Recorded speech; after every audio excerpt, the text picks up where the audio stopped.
And we're live to discuss quadras in the School of Humanitarian Socionica with the president of SHS himself, Dr. Victor Model G. Gulenko, that is this gentleman on screen, and with my favorite male NITX, Dr. Dario EEG Nardi, who is somewhat famous for having written the Functions book, 8 Keys to Self-Leadership, Neuroscience of Personality, Our Brains in Colour, without a U, and a lot of other semi-lucrative books and booklets for sale on radiancehouse.com.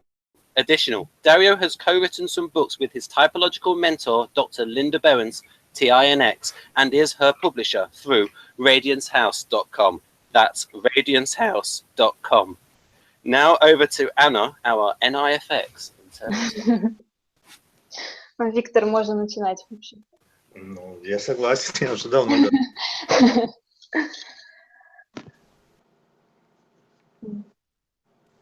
С чего мы начнем? Okay, I'll ask. So, what do you want to start with, Ben? What is our agenda? Well, if we could go through Victor's, Victor's plan. I think Victor's plan's pretty good. I mean, sometimes when he gets to the Raynian dichotomies, he may need to elaborate a little bit on that for Dario. Yeah, so you just want to talk about, go through the list you sent. Yeah. It seems a pretty good structure. As a fellow LII, I think it's pretty good. Okay. Бену нравится вот структура вот вашего плана, где вы список, вот, который отправили. Нравится за структура? Да. Поэтому он говорит, можно просто пройтись. Хорошо. Ну тогда я начну, вот как понимается квадра в моей школе, гуманитарной соционики. Я с этого хочу начать. Yeah, so Victor wants to start with kind of his understanding of quadra as it's understood in the Humanitarian School of Socionics. Она понимается двумя разными способами: статическим способом и динамическим способом. Это разное понимание квадры. So there are two different ways of understanding quadra. So one way is called kind of static, and the other is called dynamic. So these are kind of two different ways of looking at quadras. То есть, если сказать более просто, то первое – это привязка группы типов к месту обитания. Это статический аспект. В этом смысле квадра понимается как экосистема, как социально-психологическая экосистема. Это первое понимание, это привязка к месту, статическое понимание. So the static understanding of the quadra basically means, basically implies understanding quadra as some kind of ecosystem, like a socio-psychological ecosystem. So it's linked with the kind of the environment. That's how, that's how. Само слово «ойкос» это с греческого перевода означает «дом». То есть в этом смысле квадра – это ваш психологический дом. So quadra literally means like home. If you translate, yes. Но есть еще, то есть как автономная система жизнеобеспечения, вот так можно сказать, где человек фактически получает все. Автономная система жизнеобеспечения. Вот. Ну, могу сказать, за счет чего это достигается, но сначала переведите, что вот это понятие ойкоса, то есть дома, да, как экосистема, экология, это вот автономная система жизнеобеспечения. Yeah. So it's like an autonomous system of self-supply, as it were. So it's like, I think the best way of translating is like an ecosystem. So it's basically everything that a group kind of needs. Это достигается в первую очередь тем, что в квадре присутствуют все 4 юнговские функции, то есть логика, этика, сенсорика, интуиция. Это первое, все 4 юнговские функции. И второе, в квадре существует то, что я называю темпераментный баланс. This is achieved through, so there's 4 different Jungian types within a quadra. So you have ethics, logic, intuition, and sensation. And also there's what Victor calls temperamental balance. Ну, это темпераменты не в смысле Керси, это как я трактую темперамент. Yeah, and by that he means his own kind of understanding of temperament, not the Kersey version of the temperament. Второе понимание квадры – это как этап развития системы, как поколение. And the second understanding of the quadra, the dynamic understanding of the quadra, it views quadras as sort of generations, as, как вы сказали, поколение и... Это как поколение, то есть как закономерный возрастной этап в развитии любой коммуникативной системы. So it's, yeah, I think the best way to say is like it can be viewed as a generation, so as an element in the process of growth, as it were. So yeah. И в этом смысле, например, квадра альфа – это квадра детей, это детская квадра, где все рождается, где все закладывается, программа на будущее. Это альфа. Yeah, so that's why alpha is like associated with childhood. So it's the quadra of the children. Да. Квадра молодости, энергии и экспансии. Это бета, это квадра, которая захватывает большую территорию и ресурсы. Это как экспансивная молодежь. Квадра молодости, энергии и экспансии. Yeah. So beta is the quadra of the youthful, so of the youth. So it's associated with expansion,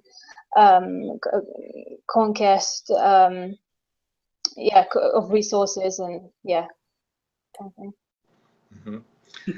Третья квадра – это квадра среднего возраста, квадра зрелости, там, где максимально раскрывается потенциал.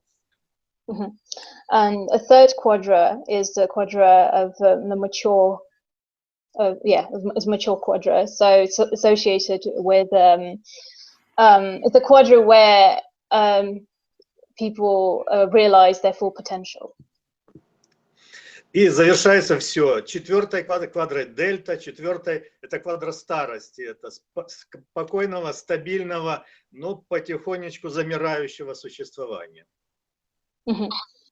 And delta, the fourth quadra, sorry, I keep referring to as, using both numbers and the Greek kind of terms, so I hope you're not confused. So the fourth quadra, or the delta quadra, is the quadra of a senior. So yeah, the old people basically. And yeah, it's associated with a slow kind of decline. Ну вот это, может быть, есть какие-то вопросы, или я могу дальше продолжить эту тему. Yeah, so you have any questions, you can ask them now if you're interested.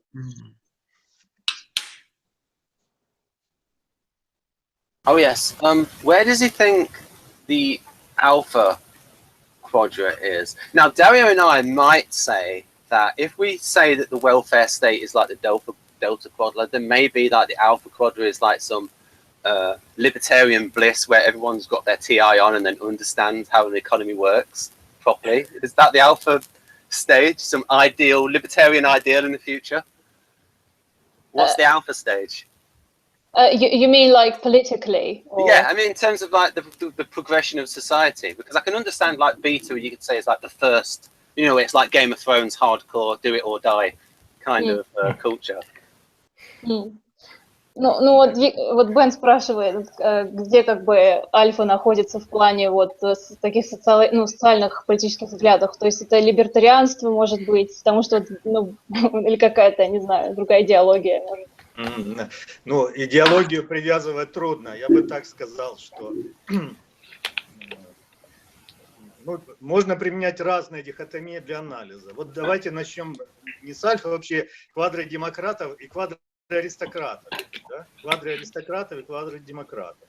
Допустим, получается, если взять, допустим, на примере США, то борьба там республиканцев и демократов, правильно? Вот, это как борьба там третьей и второй квадры, хорошо описывается. То есть демократы это получается гамма, а республиканцы это больше бета. То есть они больше за твердость, порядок, а за свободу больше и тому подобное. Это получается за права человека, вот, за социальные вот эти всякие. Это получается поддержку, это гамма. Но это тоже не в чистом виде, а в союзе с другими квадрами. Интересно, то есть получается обе центральные квадры. Да, то есть с точки зрения гуманитарной соционики, вот основные разборки происходят всегда между центральными квадрами. Периферийные квадры только как союзники участвуют. Okay. Yeah, so according to Victor, ideologically, you could say that, so for example, the Democratic and Republican parties, they kind of correspond to, so Democratic corresponds to gamma or third quadra, and the Republican party corresponds to the beta, so they're both kind of central quadras.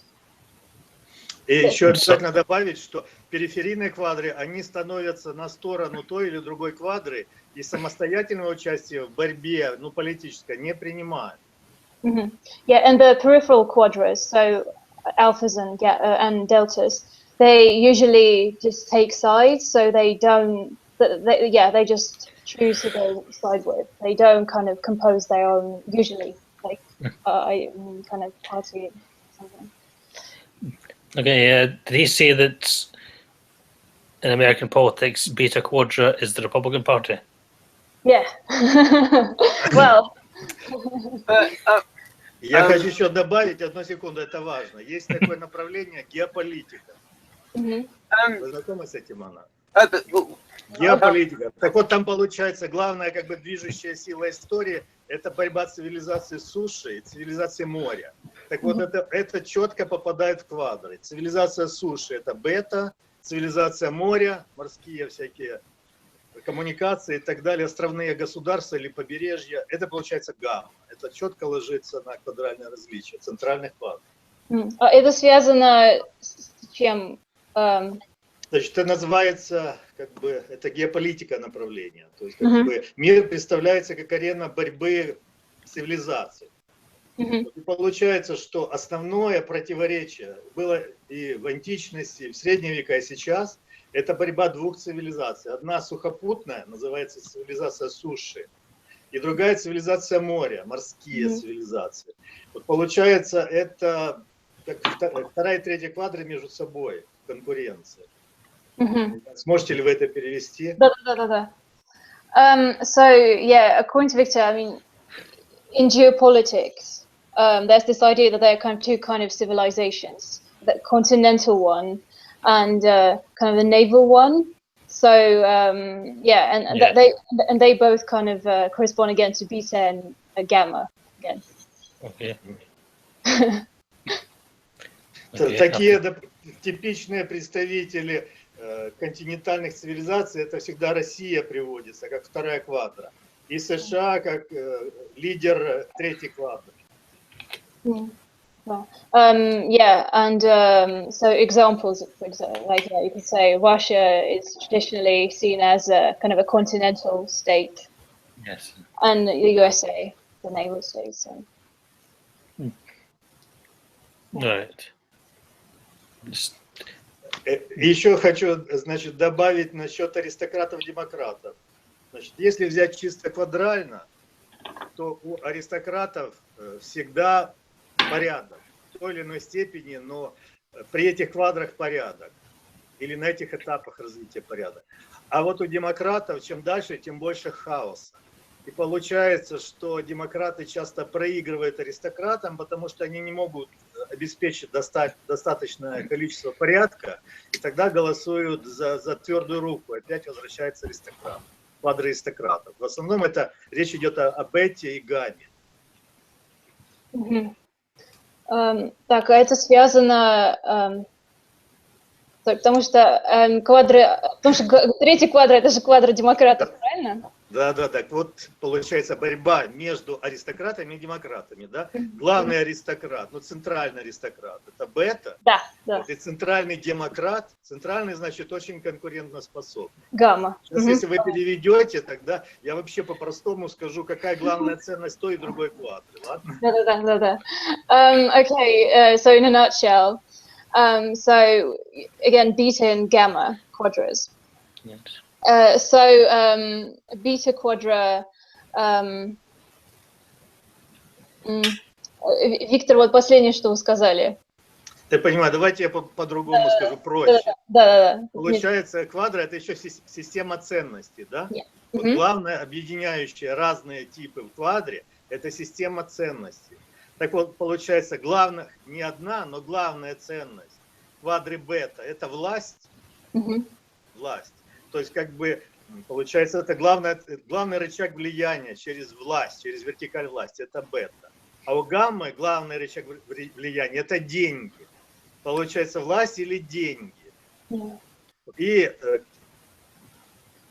получается, что вот фактически эти две квадры обладают самыми мощными ценностями. Вот. Для гаммы получается, если у меня есть, значит, деньги, я обеспечу себе власть, а бета, если у меня есть власть, то я обеспечу себе деньги. Они разными путями, но вот это власть против власть, вертикаль власти, как именно вот административная власть, да, государственная, против денег.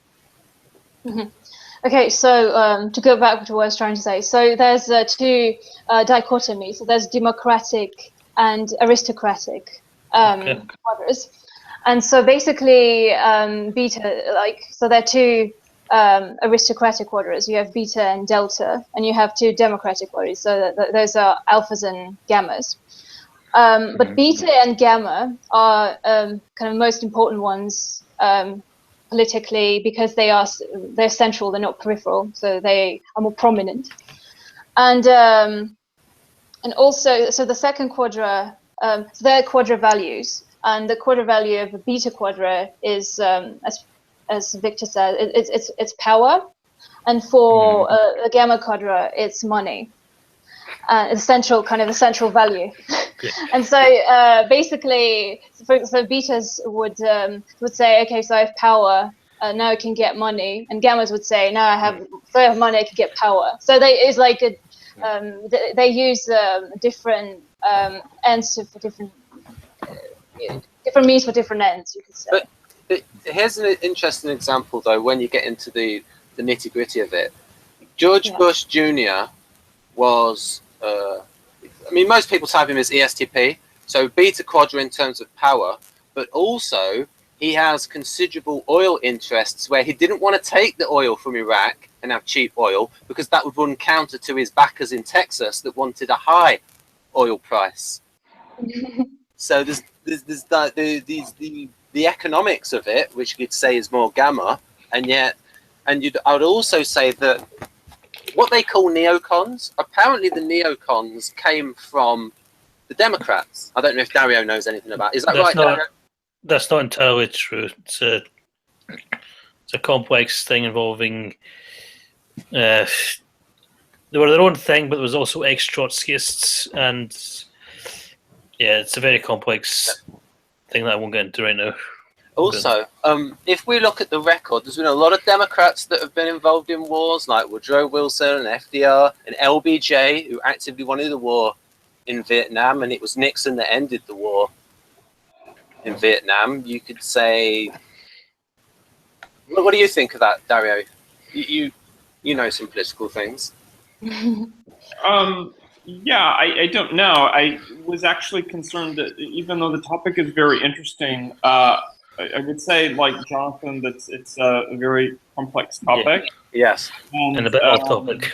Right, and really, it's probably a meetup in its own right. Yes. A discussion in its own right, yeah. I do think there's some danger in, how can I say, it's one thing for us to have a discussion, to sort of abstractly assign these politics to the quadras, like in the dynamic model with the life stages. But there's a peril or danger in people saying, well, I'm this type, but I'm that politics.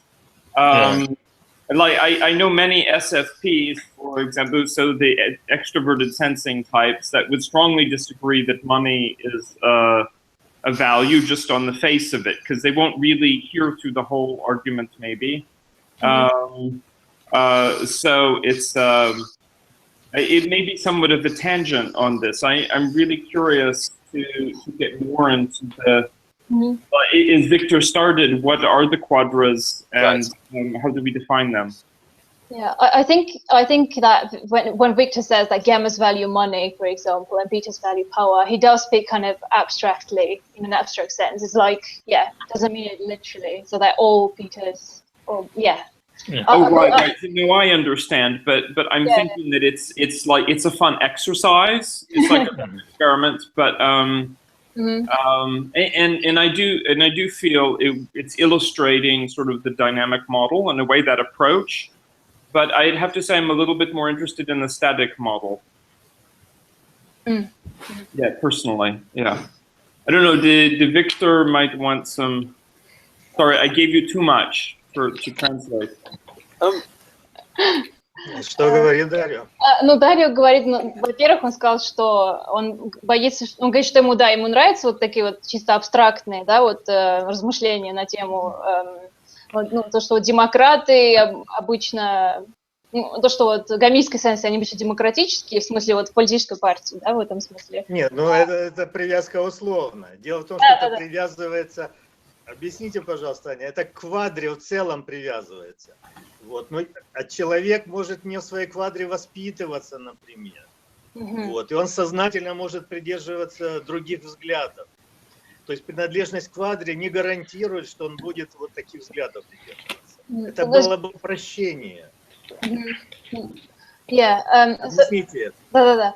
Yeah, so Victor again saying that kind of the assignment of like the fact that he kind of corresponds sort of democratic values to gamma and Republican, for example, to beta. It's just again an abstract thing because it's kind of a corresponds to the whole kind of quadra values. So, for example, if a person say is a gamma type, it doesn't mean that he's going to be like that because it's not.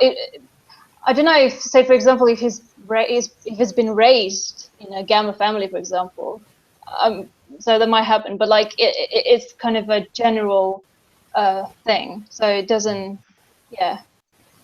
То есть, чтобы проявились какие-то вот эти политические предпочтения, надо, чтобы человек вырос в своей квадре, да еще имел бы какой-то опыт политической деятельности. А если он там какой-нибудь фермер в удаленном районе, то ему все равно, он как бы придерживается взглядов своего района, своей области, а вовсе он ни о чем таком не думает. То есть это приписывается квадре в целом, а не какому-то отдельному человеку. Yeah, and again, yeah, Victor saying so,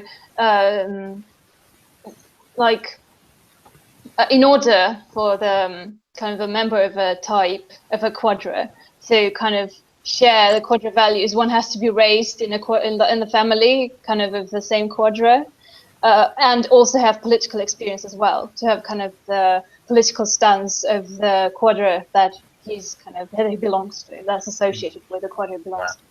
Yeah. И еще я хочу добавить, Анна, это тоже важно. Дело в том, что аристократы и демократы — это не мой термин, это Аушера предложила. Я просто пользуюсь этим, потому что все привыкли. А я вообще-то другой термин использую. Сейчас скажу, какой. Yeah, and he also wants to point out that the terms democratic and aristocratic, I know his terms. So they were invented by Aушера, the creative socionics. So he just uses them because everyone's kind of familiar with them. Я предпочитаю вот использовать такие названия: коллективисты и индивидуалисты. То есть коллективисты, индивидуалисты. Почему? Для квадр, которые коллективисты, они хорошо действуют сообща, в больших группах, в коллективах. А индивидуалисты, они плохо организуются в коллективе они сами по себе. Okay, вот почему я такие названия использую. Yeah, so Victor uses collectivists and individualists. So collectivists for the aristocrats and individualists for the Democrats. So the idea behind that is that collectivists, they work better in groups, whereas the individuals, they work better on their own. Именно хочу подчеркнуть, что коллективисты, особенно бета, хорошо действуют в составе организованных групп, структурированных групп, а не рыхлых таких спонтанных. Именно бета-квадра, да? То есть Да, именно бета-квадра, да. Yeah. Дельта тоже, но меньше. Yeah, those terms certainly work. Victor's terms work better within the way we don't call them quadras here, but the way that they're viewed as quadras. I think that works. His terms work better. Anna, I think the delta quadra fits very well for this example because I think they are collectivist. Is that right? Yeah. And in Dario's terms, you know, the STJs and the NFPs are collectivist. I think you would agree with that. Well, the way that at least I would look at it, and I've discussed with Linda this, although I know Linda doesn't write about this aspect of it, but we've discussed, is there's really two dimensions. So there's individual and group, or individual and collective, okay? And then there's also task and culture. Culture being like the process, the norms, that kind of thing.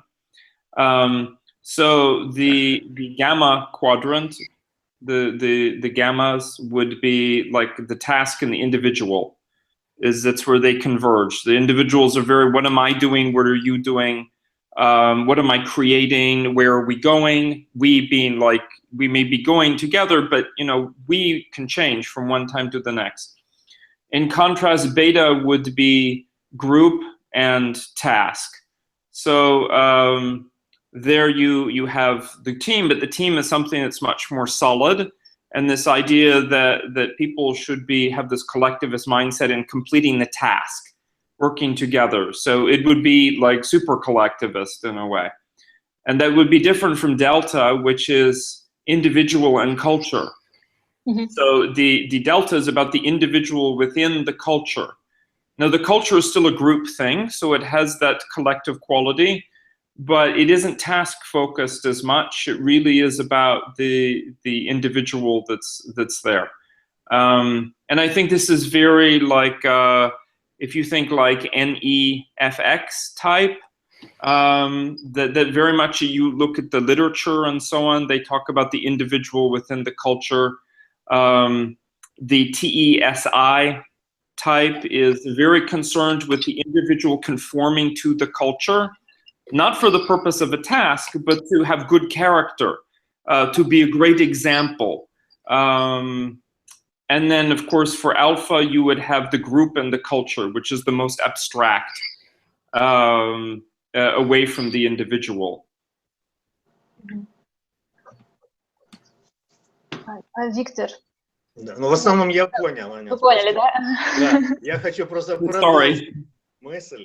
Хочу продолжить мысль, вот сформулировать, как эти интегрирующие системы ценностей называются в моей школе. И там вот именно проявится индивидуализм, коллективизм. Понятно почему. Вот. Это очень хорошо с возрастными особенностями связано.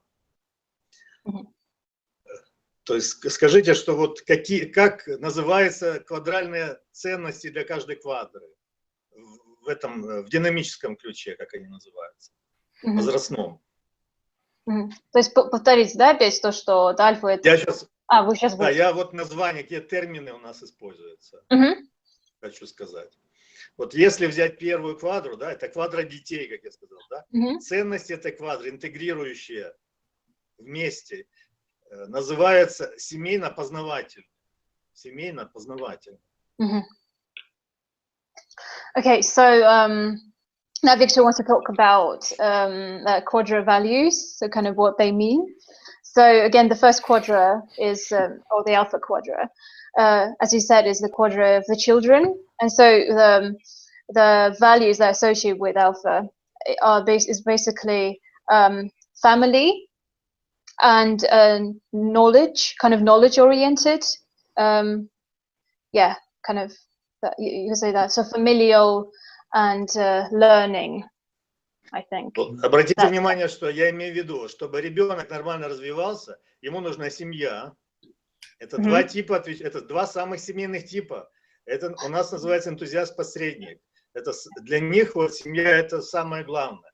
Вот, но этого мало в семье. Ребенок любопытен. Он должен все попробовать, все познавать мир.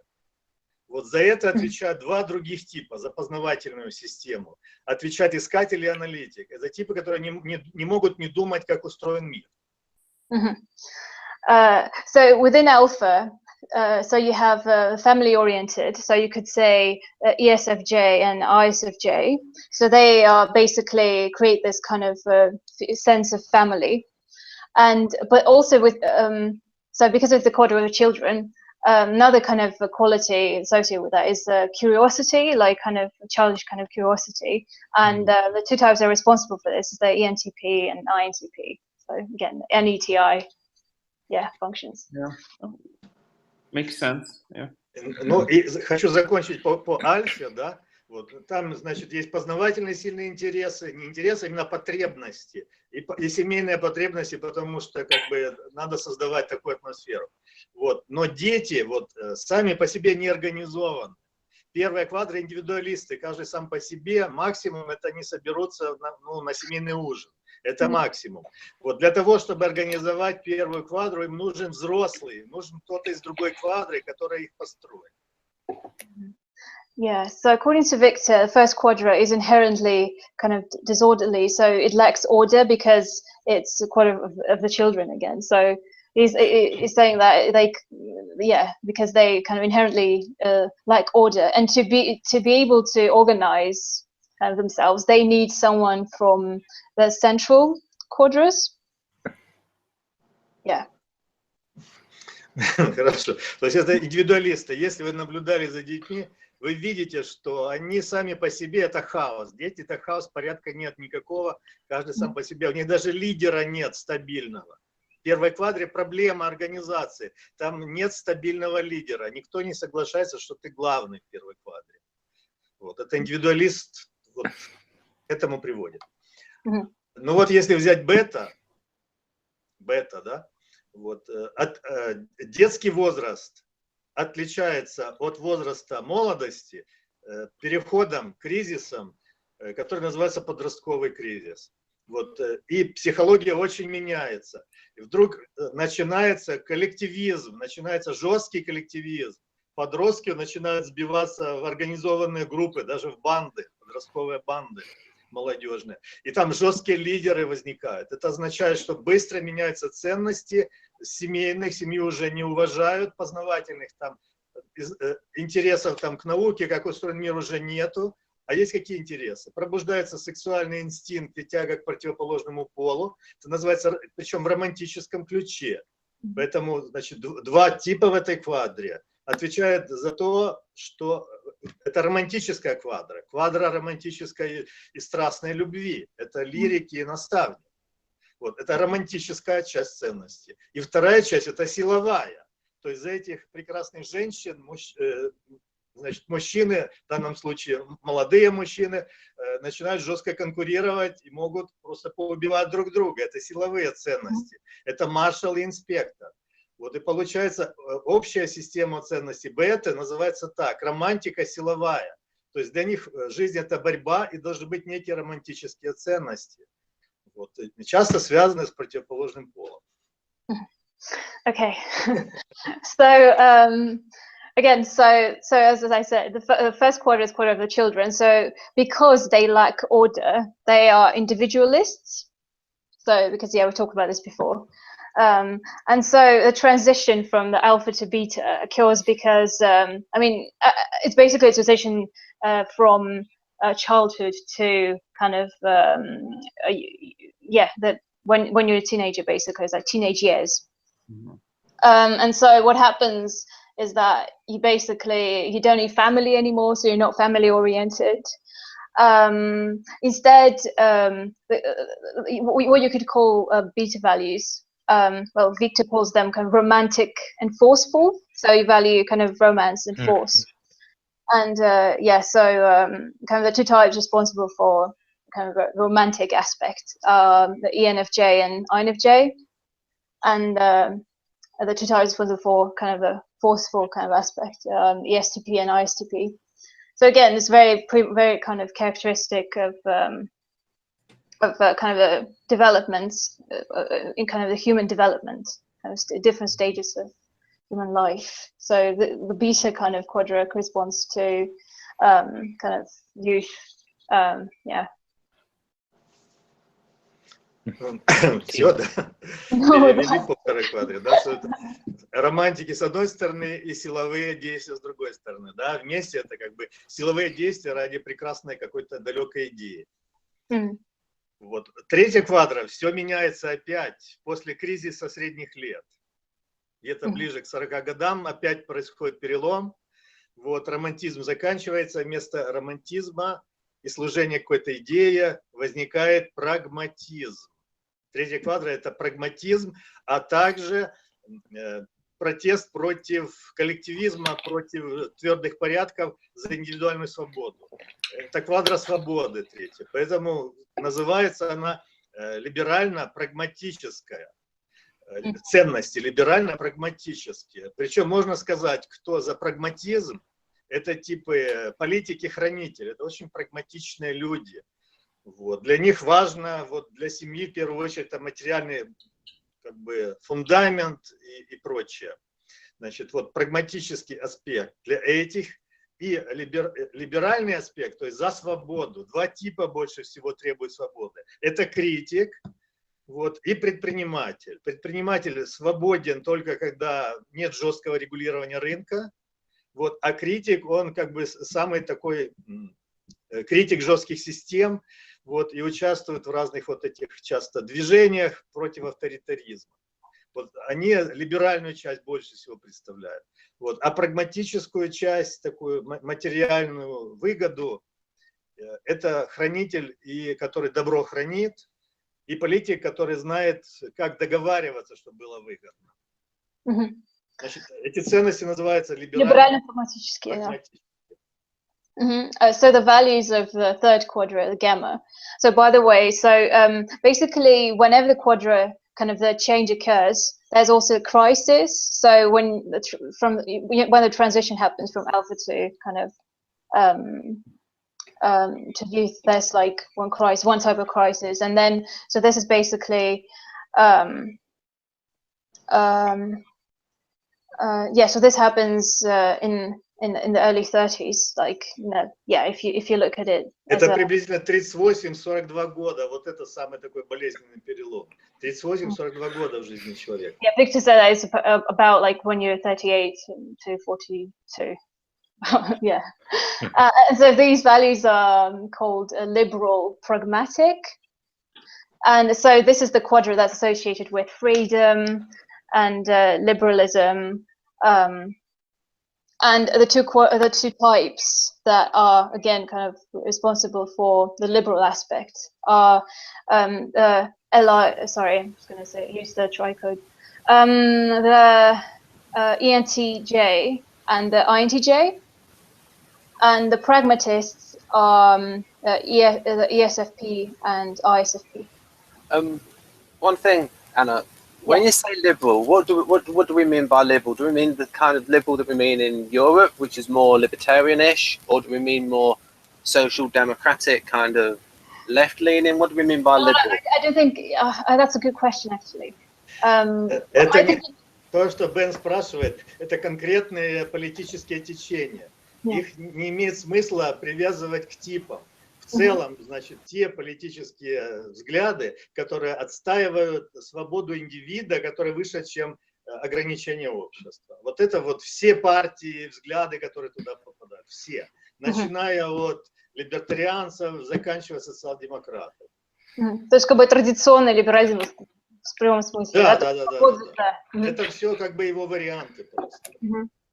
So Victor's saying it's kind of a very broad concept, kind of liberalism in the broadest sense possible. So basically implies liberty in kind of, yeah, it's like a whole spectrum. So basically what you just said, Ben, they were like very kind of specific political kind of ideologies, and he's saying that there's no point in kind of trying to type them or relate them to.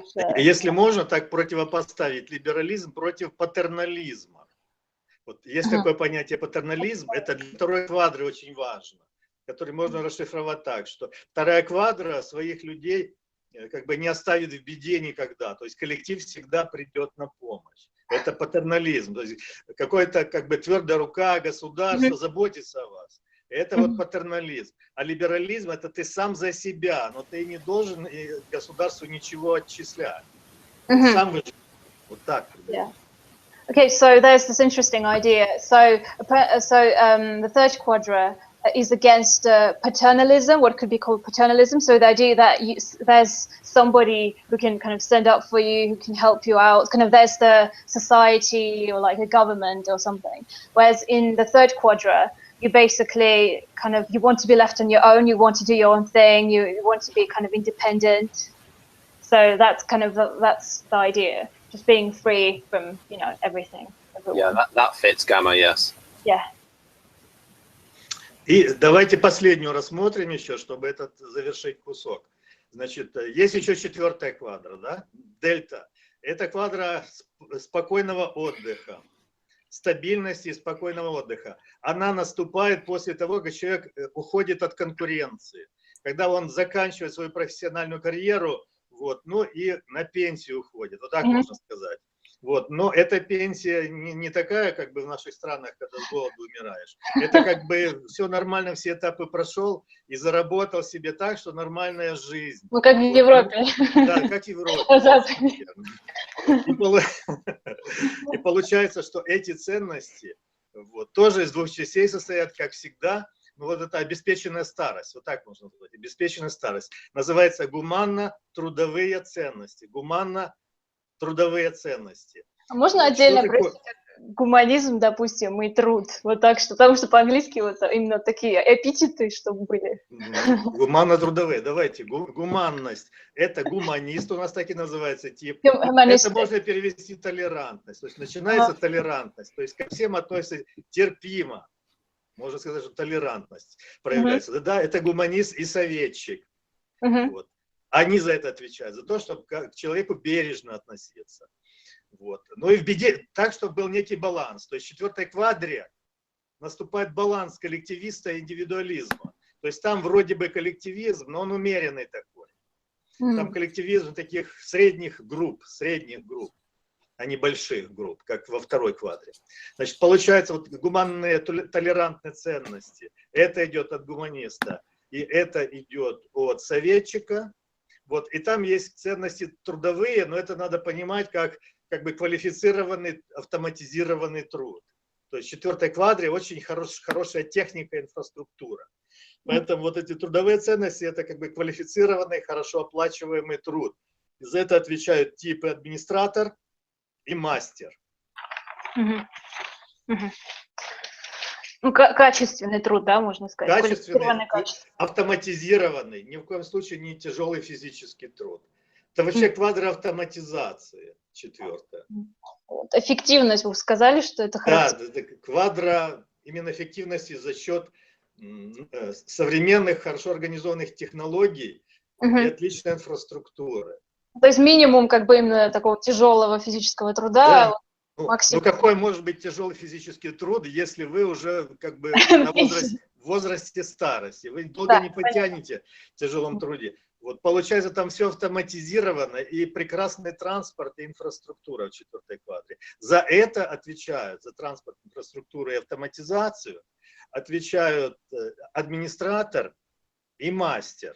Вот. А за человеческие отношения, вот, допустим, соционика, это явно для четвертой квадры. Она опережает свое время немножко. Вот для четвертой квадры. Как построить отношения между людьми, чтобы сочетать общественное и индивидуальное. Вот так. Чтобы был социон. То есть задача соционики — это построить социон. А социон — это гармоничное сочетание индивидуальности и коллектива. Вот так. Ну, не знаю, я много чего наговорил, как это перевести, трудно. Okay. The final quadra, delta quadra, again, is associated, as I've said before, so associated with the kind of the old age, with retirement. So basically, kind of the value-wise, so you have so Victor called them humanistic and kind of peaceful labor, you could put it that way. So it's all labor is basically automated. So it's not like because obviously because it's associated with kind of old age. You're not going to work kind of hard, like long hours, that kind of thing. So it's all very kind of you could say leisure oriented, perhaps. Yeah, it's not forceful in any sense, like in the sense like with Gamma, for example, because they also value kind of labor in the sense that they value kind of extroverted logic. You could say that. So again, so the two types that are associated, kind of who are responsible for the humanism, the aspect of humanism in a delta quadra are the Anny, Fi, and Fine types, and the ones who are responsible for the kind of the aspect of labor are TE, SI, and SITE types. Yeah, there's also one other thing I was going to mention. Виктор, вот кроме вот того, что вы сказали, да. что вот два типа, наставник и гуманист. Нет, наставник это второй. Да, Гуманист и советчик у нас называют. Советчик, да. Они занимаются человеческими отношениями в этой квадре. Это квадра отношений, можно так сказать. Точно, да, я вспомнила. Okay, so yeah, one last thing. Socionics in general, like according to Victor, is kind of very much kind of like a delta kind of a type of, I don't know, interest, because it's inherently concerned with relations, how to build relations with other people, how to make sure that everyone gets along well, it's concerned with understanding human nature, what makes people tick, and yeah, so it's a very kind of delta kind of type of interest, something that deltas would be interested in. И последнее, что я хочу сказать по четвертой квадре, ну, этот минимум, вот, что в четвертой квадре начинается очень большое внимание к человеку, к его психике, потому что в четвертой квадре очень много начинается психических проблем. Очень много психических проблем. Вот раньше психических проблем либо было мало, либо на них обращали мало внимания. А сейчас они становятся из-за того, что как бы человек, одна из ценностей этой квадры, вот, и толерантные отношения. То есть таких людей как бы пытаются интегрировать в нормальное общество, да? Поэтому в четвертой квадре как бы такие вещи, как соционика, очень важны. Ведь интегрировать надо правильно. Именно соционика объясняет, кого куда надо интегрировать. И если вы хотите получить эффект как бы выздоровления и психического, и физического, то вас надо помещать именно в свою квадру, как свою экосистему, где все сбалансировано и где вы получаете энергетическую подпитку. Yeah, and one last thing Victor wants to say about the final quadra, the fourth quadra, is that they are concerned with integration in general, and so they are most kind of associated with tolerance and Виктор, вот вы сказали, интегрировать свою экосистему, правильно? Потому что да. То есть человека надо поместить в свою экосистему, вернуть к своим корням. Вот. Много психических проблем в четвертой квадре больше, чем в любой другой квадре психических проблем у каждого человека. Чтобы его как бы гармонизировать, его нужно помещать в разные группы. И прежде всего в свою экосистему, то есть в свою квадру. Там происходит энергетическое выравнивание психики из-за того, что там баланс. So the fourth quadra is most interested in the psyche, in the functioning of the psyche. And so they kind of want to make sure that they kind of integrate all the people into kind of their kind of the quadras, their ecosystems. Like Victor has this idea that each quadra is kind of an independent kind of ecosystem. So basically, in a nutshell, the idea is that the fourth quadra is most concerned with tolerance and making sure that everyone's functioning properly, because old age is associated with the various both kind of physical and mental health issues, basically. And in this way, kind of socionics is a kind of a good kind of instrument. What we could do now is we could give an example. So, for instance, Dario and Damon are both members of the Gamma Quadra, and you were talking there about how the deltas and their attitude towards leisure. And I've talked with Damon about this. He is an ENTJ, so TENX in Model G, and so he finds it difficult to relax. And maybe we could like talk about that, because you mentioned there that's the difference, like both Gamma and Delta value TE, but it seems that Gamma have more of a work ethic and a difficulty in relaxing. Yeah, work ethic. Yeah. It's the way it was. Yeah. Is that fair, Dario? Yeah, I would say so. That there's a tendency on my part, if it's a leisure activity, to turn it into some kind of opportunity for gaining skill, or integrating it into some work activity I'm doing. And for example, I don't read very much fiction because I actually feel guilty when reading, that I could be writing instead. And obviously I can make money from writing. I can't make money from reading. So there is that nagging feeling. And I would say even for my friends of the opposite types, so FI, SX, and so on, that they may look on the surface like they're fun-oriented, but in fact they're all quite hard workers, just not in a sort of scheduled way. They have their own clock, but they actually do work a tremendous amount. And actually I think it's sort of neat how SE, FX, can be incredibly productive in a very short period of time. So still there's an emphasis on the getting things done. It's just they seem to have more fun doing it.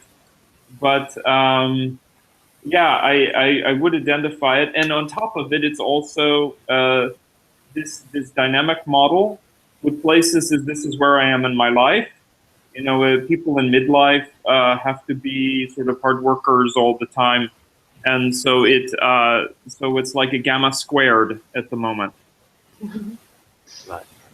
I could agree. So I definitely see that paralleling that completely. Even sitting in this conversation, I'm like, what do I need to apply? How do I take this information and utilize it effectively? I'm taking notes, learning to turn it into a system in order to be able to monetize it immediately. There's no relaxation. In fact, a lot of the stuff about type and dynamic changes through these quadras, I'm thinking, how is this applicable to individual type? Because we're talking about, obviously we're not moving through different types. So how does a quadra actually change? And you're talking about mid-30s and 40s, and I'm thinking I'm always going to probably be the way that I am right now, which is moving forward with the back end of my mind going, how do I utilize this? How do I make this effective? How do I move this forward? So I don't know about the transition between each quadra in certain age ranges, because my values have been pretty consistent. I think he means metaphorically. I think he means like as a beta, I will always be a teenager, basically. Yeah. You'll always be middle aged. You were middle aged when you were 8. So now Anna has 3 people to put the Victor. No, I mean I get the idea. So yeah. So. Я не понял, о чем речь. Ну просто вот смотрели на. Ну, они, в принципе, подтвердили по большой части вот то, что вы сказали. Ну, то, что, просто догамите, да. И вот такая, что вот очень похоже вот то, что вы сказали. Вот даже вот сейчас вот один говорит, что вот он даже вот сейчас, записывает то, что вы говорите, потом думает, как это использовать для себя дальше, чтобы это монетизировать. Это правильно, это для гаммы это важный мотив. Это то, что разных людей объединяет. Вот. Но я хочу сказать, что надо добавить, что это есть в моем плане, что квадры в чистом виде это редко встречаются в чистом виде. А как правило, действуют квадры в союзе с кем-то действуют. Когда вы говорите в чистом виде, имеете в виду, вот, например... То есть квадра сама по себе. Вот. Это редко. Чаще всего мы имеем, как бы, две квадры действуют в союзе. Это называется биквадральная среда. В большинстве случаев мы имеем биквадральную среду. То есть две квадры как бы вместе действуют. В союзе, в объединении. Ну, совместно действуют. So according to Victor, however, the quadras, they usually, because they are kind of abstract kind of models, they usually don't kind of exist separately. So they usually tend to kind of cooperate with some other quadra. So that's this term biquadratic environment. So the idea that there's two quadras kind of cooperating. И можно заранее спрогнозировать, вот с какой квадрой вам в кооперации работать, если это отдых, это как бы с одной квадрой. Если для работы, то есть нужно напряжение, а не расслабление, лучше другой союз. Вот если интересно, могу еще на этом остановиться. С кем объединяться под какие задачи? Какие квадры лучше объединяться под какие задачи? The type of kind of coalitions that the quadras make kind of depends on the type of the task. So, for example, if it's just leisure, one quadra cooperate with a particular quadra, as it were. But if it's task-oriented, so it would be some other quadra. So these kind of unions, they occur depending on the type, kind of the task, or the motive. Anna, before I then say something about this is how I view, this is what my stab at how Victor and Linda would see, if they did a quadras, it would maybe something like this. And I was just wondering, how much does Romance style play into this? Because, for instance, there's complementary Romance styles with beta and gamma and with alpha and delta. So if there's a choice in the matter, I'd rather interact with the delta than the other two gammas, the other two quadras. Because of the Romance style. Yeah, but that might just be my Enneagram subtype. Ben, that hurts me. Oh, sorry, Jonathan, I forgot. Может быть, речь идет о подтипах? Ну, вы поняли, что он будет говорить, что вот, например, ему гораздо лучше вообще, так скажем, общаться с дельтийцами из-за вот именно вот романтических стилей.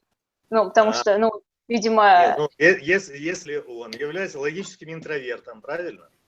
Вот, то ему для того, чтобы были хорошие чувства, ему нужно с этическими экстравертами, со страстными типами. Они есть и в бете, они есть и в дельте тоже. Понимаете? То есть в бете это, значит, его полудуал находится. Да. А в дельте находится, советчик, у нас тоже этический экстраверт. Это тоже страстный тип. Хотя там не такие страсти, но все же. Вот получается, что он может и с теми, и с другими. Это если для личных отношений. А я имею в виду кооперировать на социальном уровне для крупных каких-то дел. С кем нужно объединяться? Тогда нужно подумать. Okay, so when Victor said that, when we talked about kind of cooperation, he meant kind of a social scale, kind of on a more global scale, not just kind of individual. But then. To answer your question, he says that actually, I mean, as a logical introvert, you would prefer kind of a romantic partner would be an extroverted ethical type. So it could be a delta as well. It could be a beta as well. So yeah.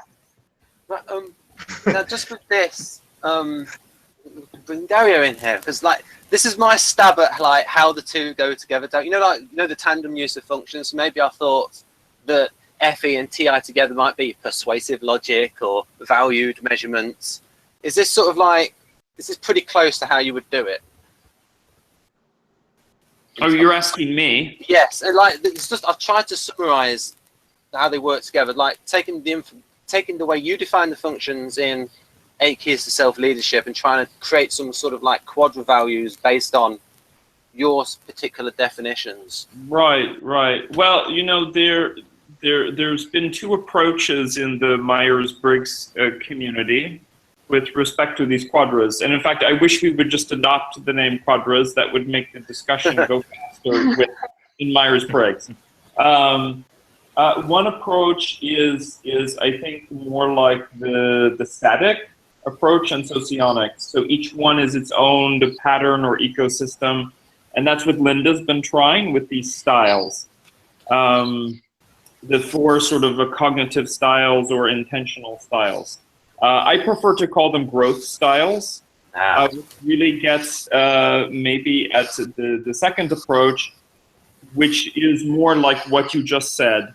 Looking at the interplay of the functions and asking what does that interplay produce, how does that encourage growth, how over the course of the lifespan, you know, what does that look like in a person, just as you said. Go on, Anna. Да, Виктор, в общем, можем Да, я продолжать. понял, что имеется в виду.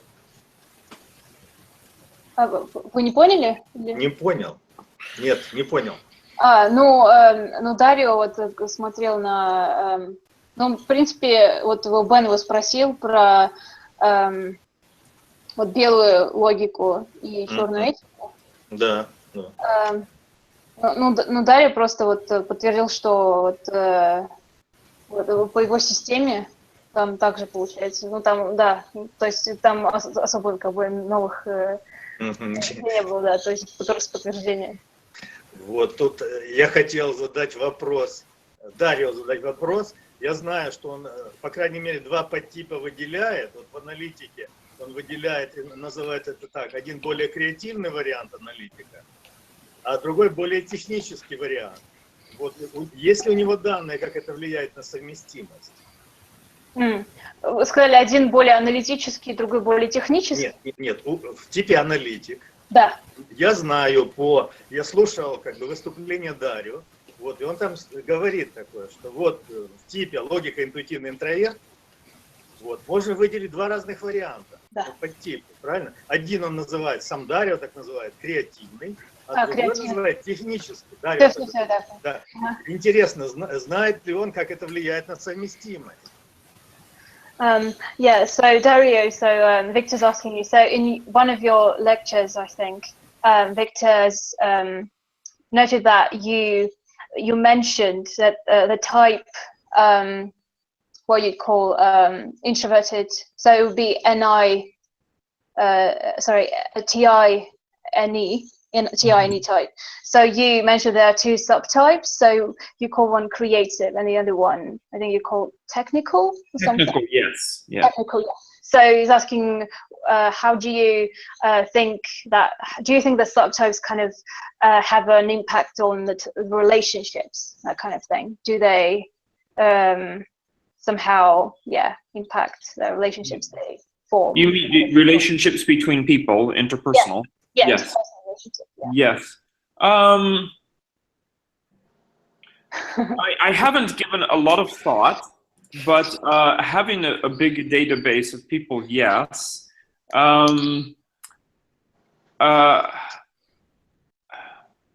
It's a good question. I think in the big picture, it doesn't matter.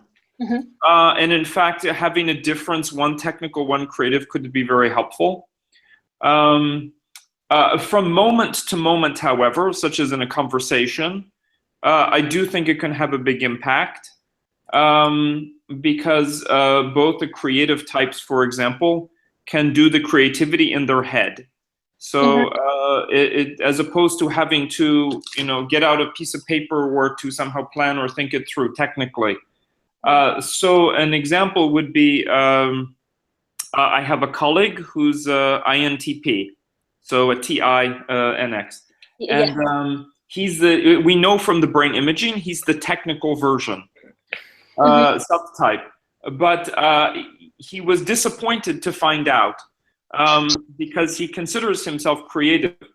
And he is creative, but he needs like a whole bunch of techniques to be creative. So he does like journaling and like a drawing with a mind map, and he uses these techniques. And if he doesn't have his tools, like his journal, yeah, he won't be able to kind of come up with all, yeah. Whereas in contrast, there are some other same type who's a creative type, and I know this, and we just start talking, and it just happens. and it's just like we can hold it all in our minds. And even for people of my own type, if they're the technical version, and I know, as I've seen my own brain, I'm a creative version, the technical version is slow to me. Like, he's slow. And he has to stop, and he's like almost like a sensing type to me in a way. So that, yeah. So in the big picture, I think they both can complete the same task. They have similar processes and values. But is the tool the mind only, or do they have to have the physical tool? Okay, well, that's really for the interesting. creativity, yeah. Interesting. Okay, ну, Виктор, вы поняли? Я понял, конечно. Ну да, ну то есть вот у него получается креативное, они как бы просто умение мыслить без всяких аналитических, там, ну в смысле не записывая никуда ничего, без всяких материалов, и технические, ну да, и вот у него был пример вот человека, который, получается, аналитик, он думал, что он креативный, но оказалось, что технически, то есть мы там сделали, не знаю, там. Да, вот это важно, что можно вот такие вещи не субъективно оценить, а можно это выявить вот объективными измерениями. Да. Это очень важно, я считаю. Потому что у нас же много споров, да, какой-то вариант типа, там, креативный или не креативный. Вот кто-то скажет, а я креативный, как ему доказать, что нет? Нужно для них, вот для технических, действительно, нужно технические измерения. Yeah, so Victor finds it interesting that you can actually kind of verify the subtype. So it's kind of empirical, you can actually empirically verify it. So it's really interesting. Kind of measure the type, you could say. Yeah, it's really and I believe it's sometimes it's domain specific. So for example, ENFJ, so that would be a FENX. They might be very technical most of the time, but when they do a special activity, so maybe they're doing more introverted intuition, that in that very special activity, they're going to show the brain pattern, that's the creative brain pattern, but only in that very limited time. And I saw this recently with an ENFJ. She was like 95% technical, but in one mode, that was meditation for her, she was able to get into this other state. So I don't think, it's not like exclusive, it's more, you know, how much it's represented in the person. A lot, somewhat, or not at all, maybe.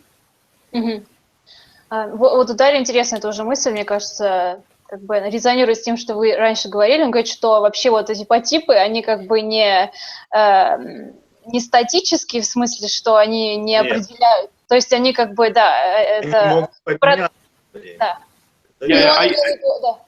I would say the distribution is bimodal. In fact, I've graphed it. So they are two subtypes. Even though there might be some emphasis, it really is bimodal, two subtypes. Do they change at any point? Is it like can you be one subtype for part of your life and then change to another? Or is it instead no idea? I don't know I haven't done longitudinal studies like that. Okay, I fair enough. You know, the brain is when we do this, it's, you know, your developed self. And so it's I think it could change, sure. I think maybe actually no, I'm incorrect. Other people have done research in this.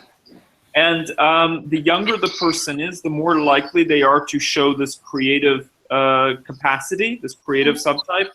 And then as people get older, more and more of them, until it becomes a great majority, are this a technical version instead.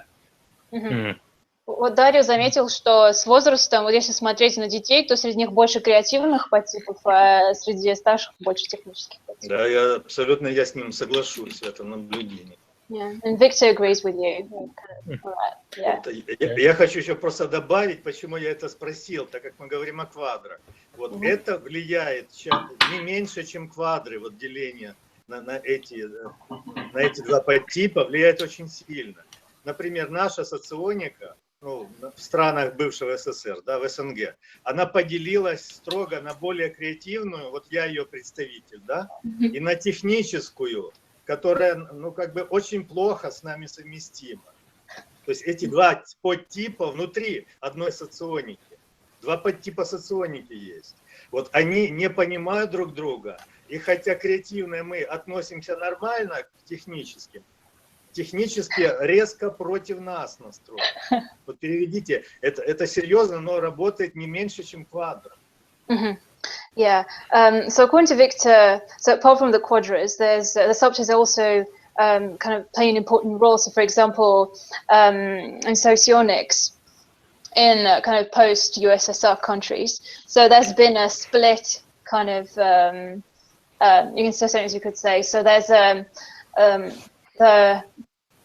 the school that Victor's representing, so Humanitarian School of Socionics. So it's creative, so it's more corresponds to the creative subtype, you could say. And then there's kind of a more, well, you'd call it technical. Виктор, а как вы называете вот креативный и другой подтип? Ну, это, у меня 4 подтипа, да? Ну, да. Остаемся на 2, как технически, да, можно так сказать. Технически, можно так назвать. Да. Я их называю, как я их называю? Я их называю механистическими. Okay. Well, yeah, so you could just say a creative and a technical. So basically, there's like this schism, you could say. So yeah. A little joke might be is maybe the people of SHS may call it, if it worked in the language, they might call Model A Model 80s because that's the decade it's stuck in. That's how we may see it. Я понял по моделям. Смотрите, это правильно. Мы допускаем, креативные школы допускают несколько моделей. Правильно?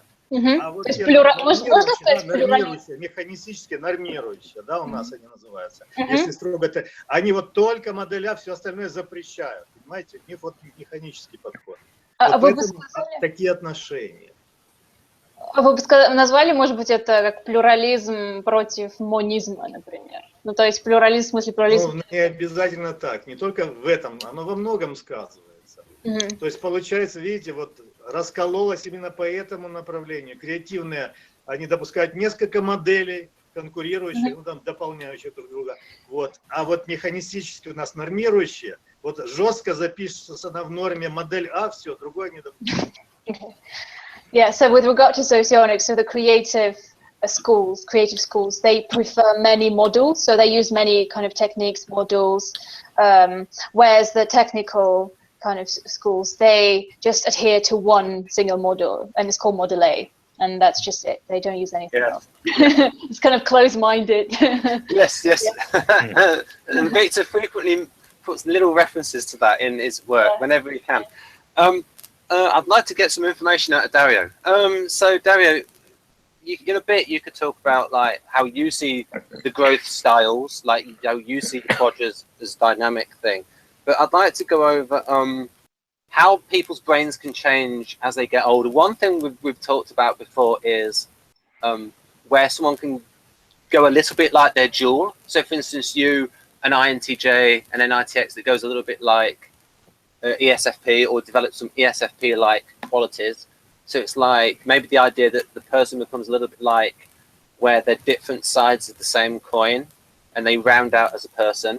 And then maybe there's the other thing that I've gained from your book that fits Model G, where the person develops what you would call the sixth function and what Victor would call the creative function. So for instance, an INTJ that develops their TI, or an INTP that develops their NI, maybe gets more focus.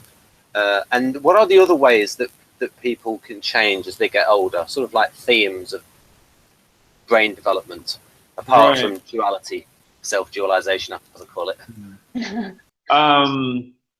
Yeah, so one way to be a little bit cheeky is that on average people's brains get slower.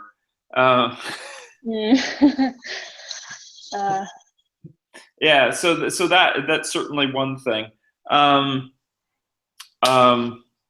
It does appear that when I compare the young people in my research to older people, the older people show more diversity of, or I can say, like, people of the same type even show more diversity in their type. They have skills that support that would go with their opposite functions, their opposite types, much better. But this is statistical, and but to me it's interesting. What is it that separates people who do more growth, say, to their opposite type, versus people who don't? And then what is the difference between just developing some skills and having genuine type of development? And that last question is the one that the most interests me, that genuine type of development. So I don't know if you want to translate that, and then I'll answer then I'll talk about a little bit more in depth. Yeah. So could you just just briefly summarize what you said, because there's like Oh, right. So I was thinking about there's a different, one thing is just developing skills that support your opposite type, but that doesn't mean real psychological development. That just means skills. Skills, yeah, because with age you kind of tend to accumulate more knowledge and skills and that kind of. Right, yes. So the person can look like they're more diverse, and they are somewhat more. But then there are other people who experience like a very deep kind of type development. Yeah, so it's like more psychological, you mean? More psychological, yes. And so what is the difference between those? I think that's very interesting to me. Okay, yeah. Yes, that was just in one sentence. Now you can say yes. Да, ну вот Дарья говорит, что он заметил, что, во-первых, с возрастом, во-первых, Бен спросил такой вопрос, задал такой вопрос. Есть ли такое, что вот с возрастом люди больше становятся похожи на своего дуала? То есть, видимо, с развитием, да, как-то психологически, возможно, или просто вот с опытом так получается, что они больше становятся похожи на своего дуала. На что Дарья отвечает, что он заметил как бы два разных проявления этого, можно сказать, феномена. То есть, во-первых, это просто развитие навыков каких-то, то есть не психологические изменения, а просто с возрастом у людей появляются такие навыки, которые характерны для своего дуала. Так. А второе развитие — это уже когда вот именно какой-то глубинный психологический процесс происходит. Но он пока как бы еще не работал над этим, то есть ему самому интересно, в чем же разница именно. В этом развитии, да? Да, развитие, да. Ну, однозначно, что с возрастом человек становится более опытным, вот, и осваивает, например, у нас называется это ролевая функция. Да. То есть этот логик, допустим, со временем тренирует эту функцию, начинает ею пользоваться, но он остается при этом тем же логиком. Но просто он лучше как бы этим инструментом пользуется. И наоборот, наверное, так. То есть с опытом вы считаете, да? Да, с опытом. Конечно, тренируются ролевые функции. С опытом. Ну, с возрастом в том числе. So yeah, according to Victor, so yeah, he says that socionics can account for those changes.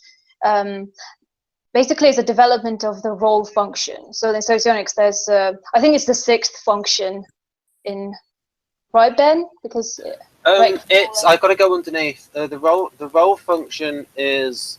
Oh no, it's not. Sorry. I got to do a diagram quickly. So if that would be, if Dario's type, if we say is NITEFISE, then, because I'm just doing it their sort of model that they use, then the role function would be the 8th function, I think, in the MBTI, the way they do it. Oh, is it? Oh, okay. Okay, so according to Victor, so kind of as you age, you kind of develop that role function, and that sort of, so that comes with experience and more knowledge, and but yeah, he thinks that kind of that particular function is crucial in the kind of So that's so Dario, what it is, it's the function that's within the same Jungian temperament. So for instance, your Jungian temperament being introverted, irrational, and because you're NI Dom, then it's going to be the other one, SI. And so for someone like Chad's TE Dom, so his role function is FE. So it's like, because they use, because overall, their overall Jungian temperament is EJ, so they get to use both kinds of EJ kind of function. Yeah, I can see that. Yeah, I can see that. But how about I give an example that ties in several of the different things, the question with the quadras.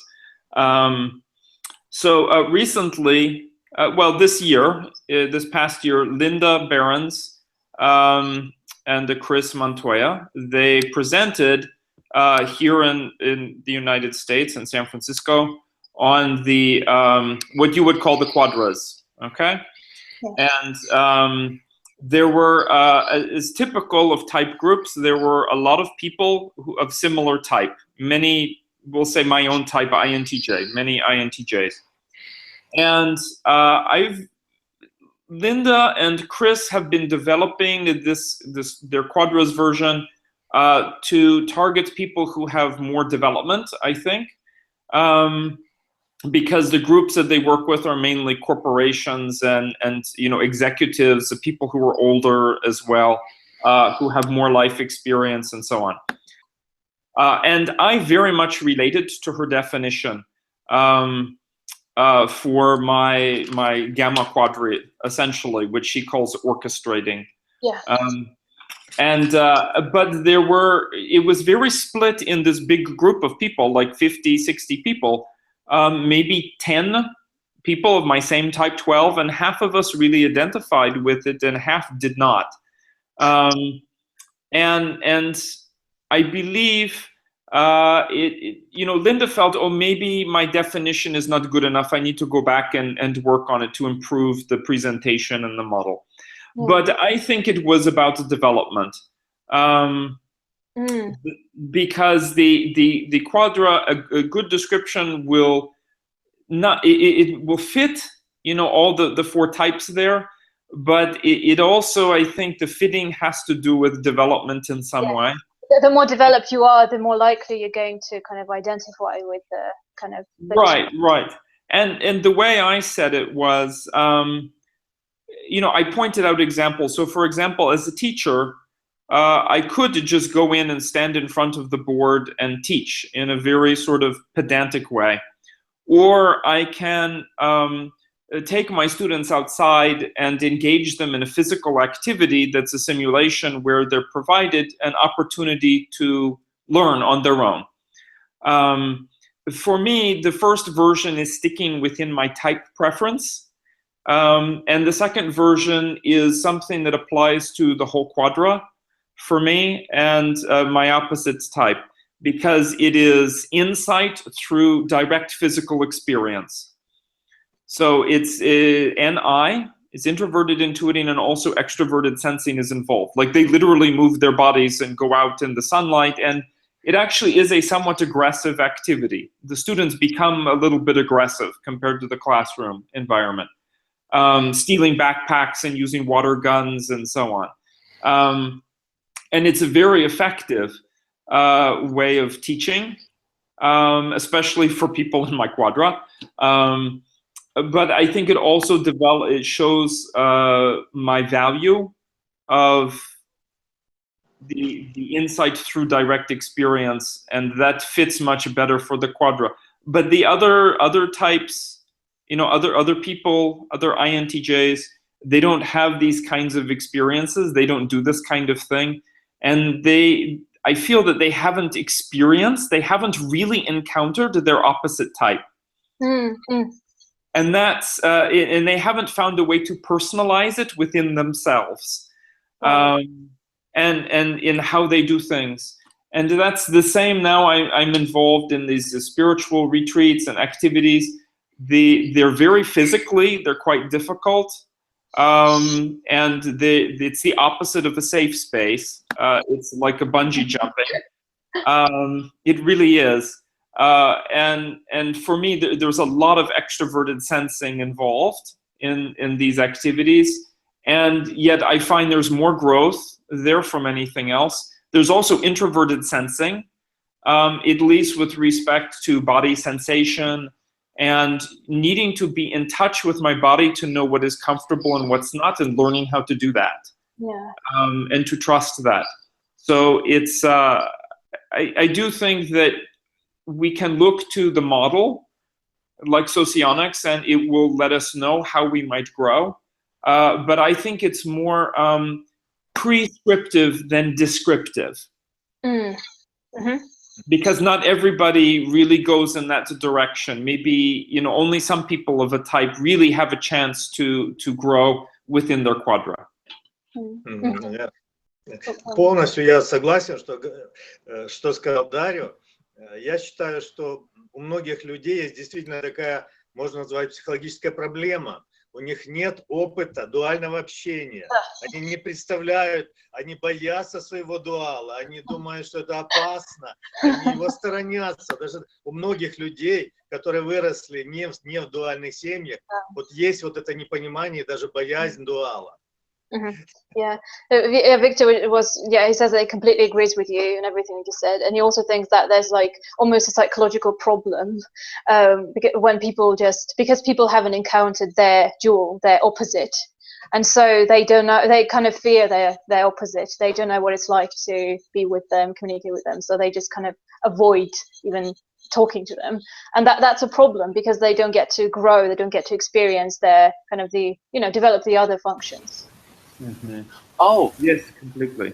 I have a theory that with duality that it has to be the two individuals involved in a duality relationship, they have to be quite rounded. So for instance, you can't have like an extreme INTJ that never goes out and is like totally NT, and then an ESFP that just doesn't really do much abstract thing. They're not going to come together as much. Whereas if they put a little bit of the other person in them, and then it's like you can say, oh yeah, they're two sides of the same coin. Вот Бен говорит, да, что у него такая теория, ну, я пока согласилась, не знаю, что вы скажете, но смысл в том, что вообще очень сложно двум дуалам как бы общаться, если они не прокачаны достаточно, может быть. То есть если они вот каждый вот в своей сфере и совершенно не развиты по вот противоположным функциям. Да, правильно. Вот им нужно сначала, ну это называется так, им надо сначала дуализироваться, то есть как бы научиться ценить противоположное. Тогда у них налаживается общение. Дуализация – это процесс. То есть если встретить дуала, но нет никакого опыта общения, то на дуала просто не обращаешь внимания. Вот с этим можно согласиться. Yeah, so Victor says that it's that kind of dualization is a process. Yeah. So if you just encounter your dual, you just because you don't kind of value, well, you value in the kind of this kind of socionic sense, but you don't care. You don't consciously. You're not conscious about that, so you don't kind of consciously care about your kind of opposite functions. And so you're just going to ignore your opposite if you see him. So that is a problem. So he's saying that kind of dualization is a kind of a long process. It takes time to А вот дуала начинаешь ценить тогда, когда он тебе поможет в трудной ситуации. Поэтому часто дуальность может начаться с трудности какой-то, с конфликтной ситуации, где дуал как бы оказывает помощь, и тогда начинаешь его ценить. Вот так может, например, начаться хорошая дуализация. Yeah. Okay, go on. You want me to translate that? Yeah. Yeah, so Victor says that one way of one example, one instance of how kind of dualization can happen is when one type helps the other. So one dual helps the other. So there's like one situation of conflict, for example, or something, and then your dual kind of happens to be around and he helps you out, and then that kind of helps you build a connection. So you realize, okay, so these are the functions I have to develop to be also. So you kind of start to appreciate your opposite. So that's how it happens. And yeah. I think this would be a good point to bring Damon in, because Damon's read all of your book, Dario, 8 Keys of Self-Leadership. Oh. He runs MBTV with a business partner, and he's got a big involvement in like coaching people, life coaching. So this is your opportunity, Damon, to talk about, because you have a knowledge about relationship advice and things like that. So over to you. So you want me to contribute on what part? Well, this aspect of, because frequently in relationships, it's the idea that you've got to have something in common with people and finding common interests and things like that. So what do you think of the idea of duality, yet also that people need to have common interests, things like that? I think the most common interest they need to have is maturity. At the end of the day, that's the thing they got to have in common out of everything else. I think if you have that, pretty much anything else is possible. So speaking of from a standpoint of working with people in relationships, that's the most important part, is maturity. Ultimately, I'm starting to see why duality is important, but it's totally, in my opinion, it's totally ineffective if you've got two people who are really psychologically immature or emotionally immature. So my perspective is that, we've got to have people who understand that and who are looking to develop. So if we start incorporating, a bigger picture and understanding how much aspects that we're missing out on, like, I think it's really important for me to look at people who are, FI dominants, because it's a part of me that I'm often unfamiliar with. And I look at this and I go, okay, I can see this aspect of myself, but I wish to kind of dive into it further, or I wish to someone to understand that part of me better than I understand it. So it's something I yearn for. But if I didn't have the psychological maturity to know even that part of me exists, or even the introspection to know that part of me exists, then I wouldn't value that in a partner, regardless of duality or not. That would be my take on that ultimately. So, that being said, I think that maturity is required for that. So if you get to two immature people, it doesn't matter if they're duals or not, you could still have a very destructive couple. Do you want to translate that, Anna? Mm-hmm. Если можно, в двух словах. Хорошо. Да, хорошо. Ну, Дэймон говорит, что для него самое важное, это, вот если перейти буквально, это зрелость, получается, то есть развитость в человеке. То есть, чтобы два человека, они были одинаково, зрелые в психологическом... Уровень развития. Уровень развития, да, по уровню развития. Вот, это вот буквально все, что он говорил. I was also thinking, Damon, have you got any questions for Dario? Because you're a big NLP guy and you've read this book. Now's your opportunity to ask the man himself some questions. I don't want to get the video off topic, and I could just like load him with questions, and I prefer not to do that ultimately. But Victor likes NLP as well. But I absolutely love NLP, and I've read both his books actually, Neuroscience of Personality and 8 Keys to Leadership. So, I started out with Neuroscience of Personality. That was the kind of the entryway into a lot of the work that he's done. And then I actually worked with a client. I did a step 2 typing. I administered a step 2 with a client that actually went out to where he's at and did the brain scan. And so I had that aspect as well. So that was interesting to see his feedback, because he showed me his report, what he got from you, and kind of the confusion that he had ultimately with some of the stuff. But like I said, he was confused on a lot of stuff, and you were like, yeah, you're probably not that type looking at your brain scan. He thought he was one type, and that thing. But yeah, I mean, ultimately right now, I don't have a ton of questions that are not related to, I do that are not related to quadras at all. So you know how I am with making sure they stay on topic. Yeah. But And I just wanted to say back that of course, this is a question I get a lot from young people, this question about who gets along with whom. When they learn about type, they want to know which types get along. And my answer is pretty much the same as your answer is. Two mature people get along really well, regardless of what types they are. And I think the trick is then defining what is maturity for our TI peers here. And there's a number of things, of course, just being able to perceive the benefits, the appreciation, a willingness to develop. I would say that there's a couple big steps, and one of them is the capacity to withdraw the psychological projections that we have on other people, but on the other person that we're with. And because the projections, you know, it's a fantasy that we're engaging with that's really ourselves and not the other person. And that can be tremendously challenging. Yeah. But that to me, it's like how much is the person interacting, how much each person interacting with the projection rather than the other person. And that in a way is a measure of the maturity level of the relationship. You want to translate that, Anna? Yeah. Да, ну вот Дарио опять вот затронули тему уровня развития, ну, зрелости, как по-английски, если буквально перевести, уровень развития.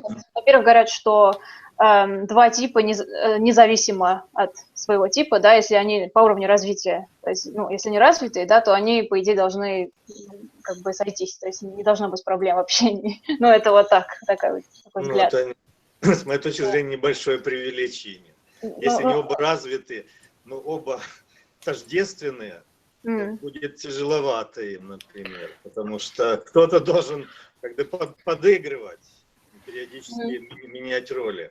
То есть нет, поначалу им будет хорошо, поскольку они понимают друг друга. Они могут действительно просто быть воспитанными людьми, вот, и соблюдать эти вот правила, да, общения. Но все равно не будет внутренней тяги, что очень важно для людей. Вот притягиваются противоположности, а тождественные очень быстро перегорают. Даже ну, если здесь даже, да. Но здесь вообще, помню, даже имеется в виду не просто тождественные, а вообще любые типы имеется в виду. То есть вообще да, любые типы. Да, абсолютно. То есть все равно должно что-то притягивать, если такой же, как и я, вот это быстро понимаешь и уже просто неинтересно. Yeah, so Victor's saying that, so while he does say that, okay, that the idea that two mature types can get along kind of well, just regardless of their type, basically, he does say that there's still like kind of inherent kind of attraction towards your opposite anyway, so it still exists. So you can't just, Oh, so, agreed. Yeah, agreed. Like kind of deep psychological kind of thing. Yeah. Also, Dario, you did say that a large percentage of your friends have a certain MBTI 2 letters in their code. Did you say that a large number of them are FPs? Yes, I would say a large number of FPs, and so those with introverted feeling, and I would say the people that I see. The 3 or 4 people I see on a regular basis, you know, at least once a week, who are not work related, are all actually right now all ISFP. Right. So that's ESI and Socionics. Yeah. Yeah. So that would be FISX. Yeah. And all 3 of them. In fact, the last 3 days, each one has been a different ISFP, and I see them on a regular basis. Yeah, I could agree with that. Most of my friends, I would say 90% or more are FPs. This is slightly off topic, but it's such an interesting. It's only slightly, but it is fantastically interesting. Victor. He diagnoses people using the young Gulenko temperament with the primary representational system related to the temperament. So, for instance, I think he sees the SI NI DOMs as visual representational system.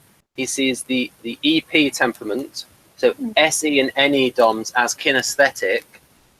And I think you've said, like, what are your? Did you know NLP? You know about the primary representational system. What relationship do you see between that and someone's Jungian temperament? How strong is it, that relationship, in terms of being able to diagnose someone? Are you talking to me, Ben? I'm talking to Dario. Oh, okay. Well, you said NLP. I suspect he knows more than I do about NLP. I don't know. I try to think more in terms of in NLP in terms of internal strategies. So that's like input, processing, output. Of course, anyone who's more introverted is likely to have auditory or visual input. But that's only one piece of it. There's also the processing and the output part, and so I would say that I make it more complicated than that if I'm thinking about that. But I really, in practice, I don't know who my audience is most of the time. There's multiple people, so I just try and appeal to everything, or just be myself, depending on the group. Yeah. Now, if it's one-on-one, like I'm really trying to shift to the person, then I'm really paying attention to that person, and the type is just the starting point. Yeah. Like I would assume with ISFP, any introverted feeling type, the tone of voice is going to be very important, and the word choice can be important. So there's that auditory element there. Visual can be important to them, but in communication, I think it's very important to them, the communication part. So at the very least, I would distinguish, and when we talk about visual, auditory, kinesthetic, I would distinguish between what's called analog and digital. So like the extroverted thinking types will be more digital auditory, so word content, word selection, grammar, and then the introverted feeling types will be more analog auditory, so they're more voice tone and the melody of the voice and the intention that's conveyed by the voice, the emotion that's there. And we all can do both, but where is the priority? What is the trusted information? Go on, Anna, your task. Да, вот Дарио, вот касательно вот вашей, Виктор, вот системы, вот, где вот вы коррелируете юнговские темпераменты, да, по-моему, с вот зрительным, вот это вот. Это входные, это input, да, это input через эти каналы у них. Да. Верно. Так, вот, он говорит, что, во-первых, он сказал, что он как бы не разделяет их таким образом в целом, то есть он как бы предпочитает больше смотреть поле в комплексе, то есть не отдельно вот по таким аспектам, но он в отдельности сказал, что вообще интроверты этики, для них более характерен как бы слух, он, не знаю, то есть они больше внимания как бы придают как бы тону голоса, например, вот таким вот вещам. В то время как экстраверты, по-моему, логике, он сказал, они больше акцентируют внимание на именно вот, как не больше текстовое восприятие, можно так сказать. То есть, да. Ну, так это никак не противоречит. Вот я просто запомнил, как приводит примеры Дарио, что есть возле уха зона, которая отвечает за эмпатическое слушание.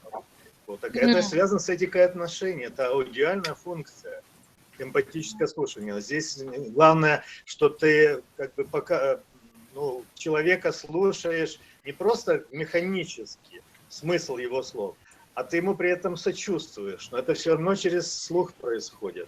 Это гуманисты особенно этим отличаются. Вот. А если взять, допустим, лирика, у него эта функция вторая будет. Он может делать вид, например, что он слушает, а он при этом может думать совершенно о своем. Хотя это внешне может выглядеть как слушание, например. Вот, я имею в виду, что вот этика интровертная, да, это называется у нас этика отношений. Вот, очень похоже на ту зону, о которой Дарья говорит, что это эмпатическое слушание. Вот, оно именно этика отношений связано с тем, что ты реагируешь на человека вот реально, на его интонации и так далее, а не просто смысл слов или делаешь вид, что ты слушаешь.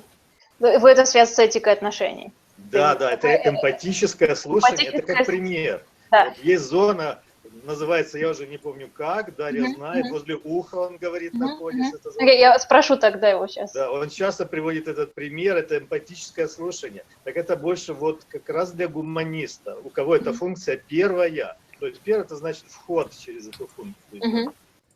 Yeah, so Victor's mentioned what he calls empathetic hearing or something like that. So it's like a zone, like, yeah, so Dario, maybe you could, but so he thinks that it's an interesting kind of case where, yeah, so the idea is that kind of FI based types, they tend to kind of, they don't just kind of listen for the sake of, they kind of empathize with what they, with the person they talk to, actually the person that talks to them. So it's like, yeah, literally empathetic listening, hearing, yeah. I think Dario wrote in Neuroscience of Personality that the FISX, the ISFP and MBTI, that they will listen as long as they're curious. Whereas like INFP listens the most. What is like the difference there, Dario, between like FISX and FINX? Those two in the way they listen. Yeah, so we would expect if the second function, the supporting function, is different, that the listening style could be different. I mean, what I saw in my lab was for INFP was this very one-on-one intense listening, one person at a time, and they're sitting there and they're paying attention, and I can see the brain activity is very focused on the other person. Like they're not busy formulating a counter response or anything like that. They're very present in the listening. With ISFP, so the sensing is there, they do much more like intermittent sensing, intermittent listening. So they listen quite a lot, like for just a few seconds, like thoroughly with their whole mind, and then they move or take in the environment to do something, and then they listen again. And then they move, and then they listen again. And their listening seems to have a broader range. So the ISFP is also listening to the environment, to the people, and not just one person, but also to a whole group. Whereas INFP is more one-on-one, and they can do a group, but it's a little bit harder for them to do. And usually the INFP is screening out the physical environment. So that's where I see the difference. Yeah. Вот Дарио говорит, что ну, Бен ему задал вопрос, как же вот да, это я понял, чем отличается этика сенсорное слушание от этика интуитивная. Вот, то есть, получается, этика интуит, он именно вот слушает непосредственно своего, тот, кто с ним говорит, а этик сенсор, он еще и как бы сканирует еще и то, что вокруг происходит в виду в целом. Но у нас это еще через знак функции дополнительно передается, потому что здесь получается хранитель-гуманист.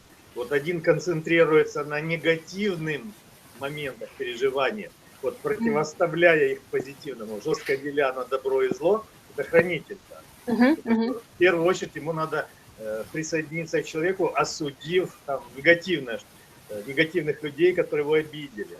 А гуманисту, например, нужно прежде всего пожалеть, присоединиться и сказать, что ты хороший, ничего страшного, там все пройдет, вот, а не осудить, понимаете, одобрить или осудить. Вот это вот получается и то выслушивание, и то эмпатическое. Но один на плюс идет, это гуманист, а другой на минус, на осуждение, это хранитель. Еще такое есть. Yeah, so Victor also kind of identifies. So there's the functions also have charges. So there's positive Fi. So there's Fi positive charge and there's Fi negative charge. So the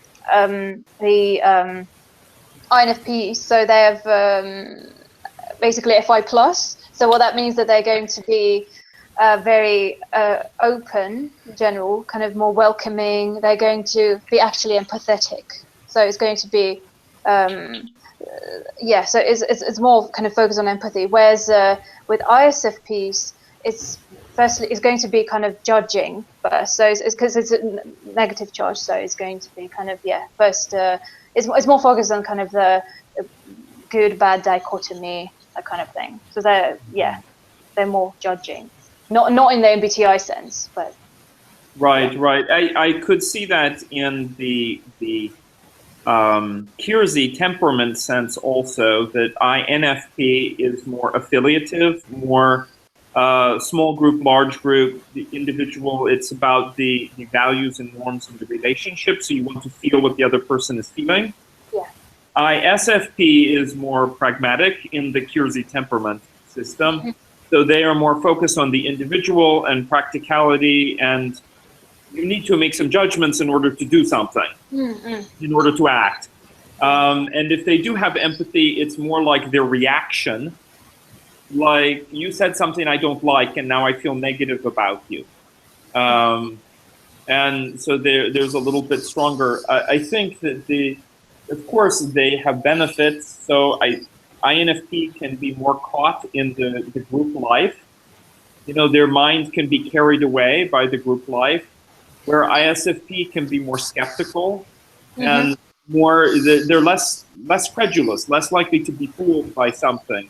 Yeah, ISFPs are not easily fooled by a con man, whereas INFP, yeah. Right. That's a good point. Ну, Дарио еще вот так сказал, что как бы еще темпераменты Керси тоже они отражают. Да, конечно. Да, много чего влияет. Можно это расширять и расширять. What's that? I just thought of something that, you know, when you said they're not easily fooled by a con man. Well, ESTPs can be that con man. Yeah, and exactly. in Socionics, they have like the supervisor relationship where they have like the little psychological edge on the ESTP. Because they got the extroverted sensing, but they got that FI they can judge them with. And so, yeah, there are some... It's true. Every type has its con man in some other type. It's true. Maybe. Yeah.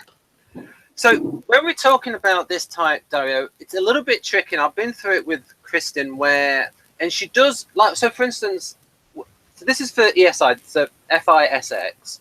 And when it's got something like there, ready to take on household duties, I would think, oh, that sounds a little bit like ISFJ and MBTI.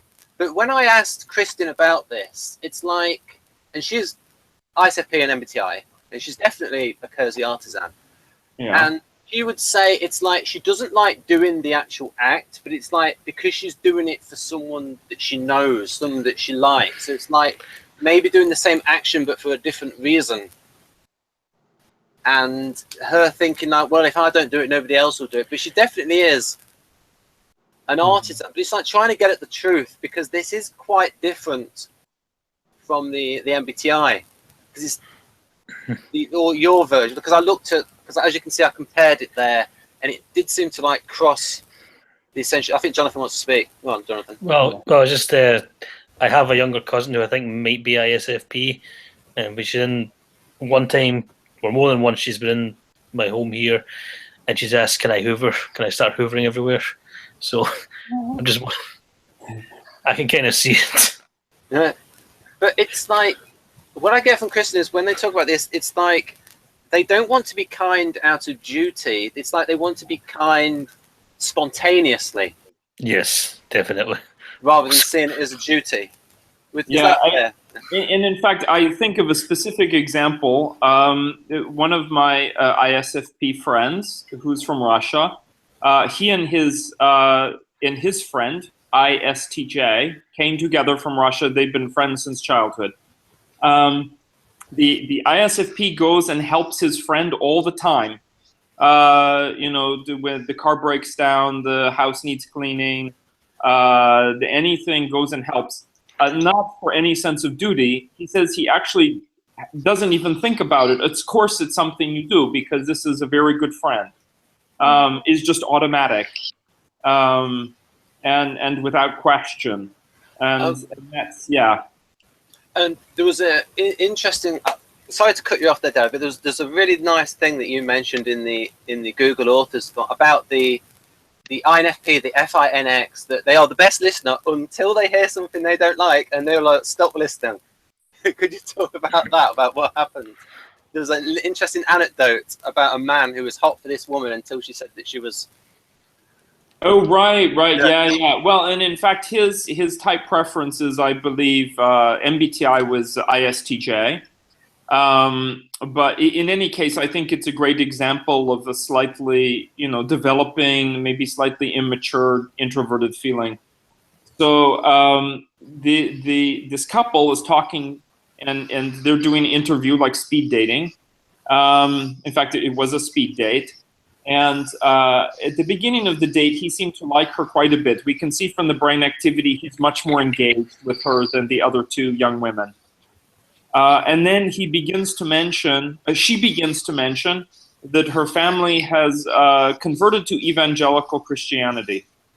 And right away, as somebody, he's not Christian, so he's turned off by this. And we see it so quickly on the machine, like within 1 second, it goes from tremendous activity to very, a lot of theta, very objective, detached, low interest.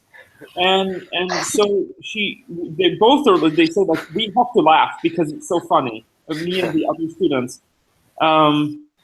And so the couple asks us, what is it? So we explained it. And she said, oh, but you know, I'm from Latin America. When I meant my family, I didn't mean like me and my parents. I meant my extended family, like my aunts and uncles and their families. She said, actually, my parents didn't do this, like I didn't do this. So it just hinged on the definition of the word family. But that did not change his mind. I mean, literally, his brain did not change.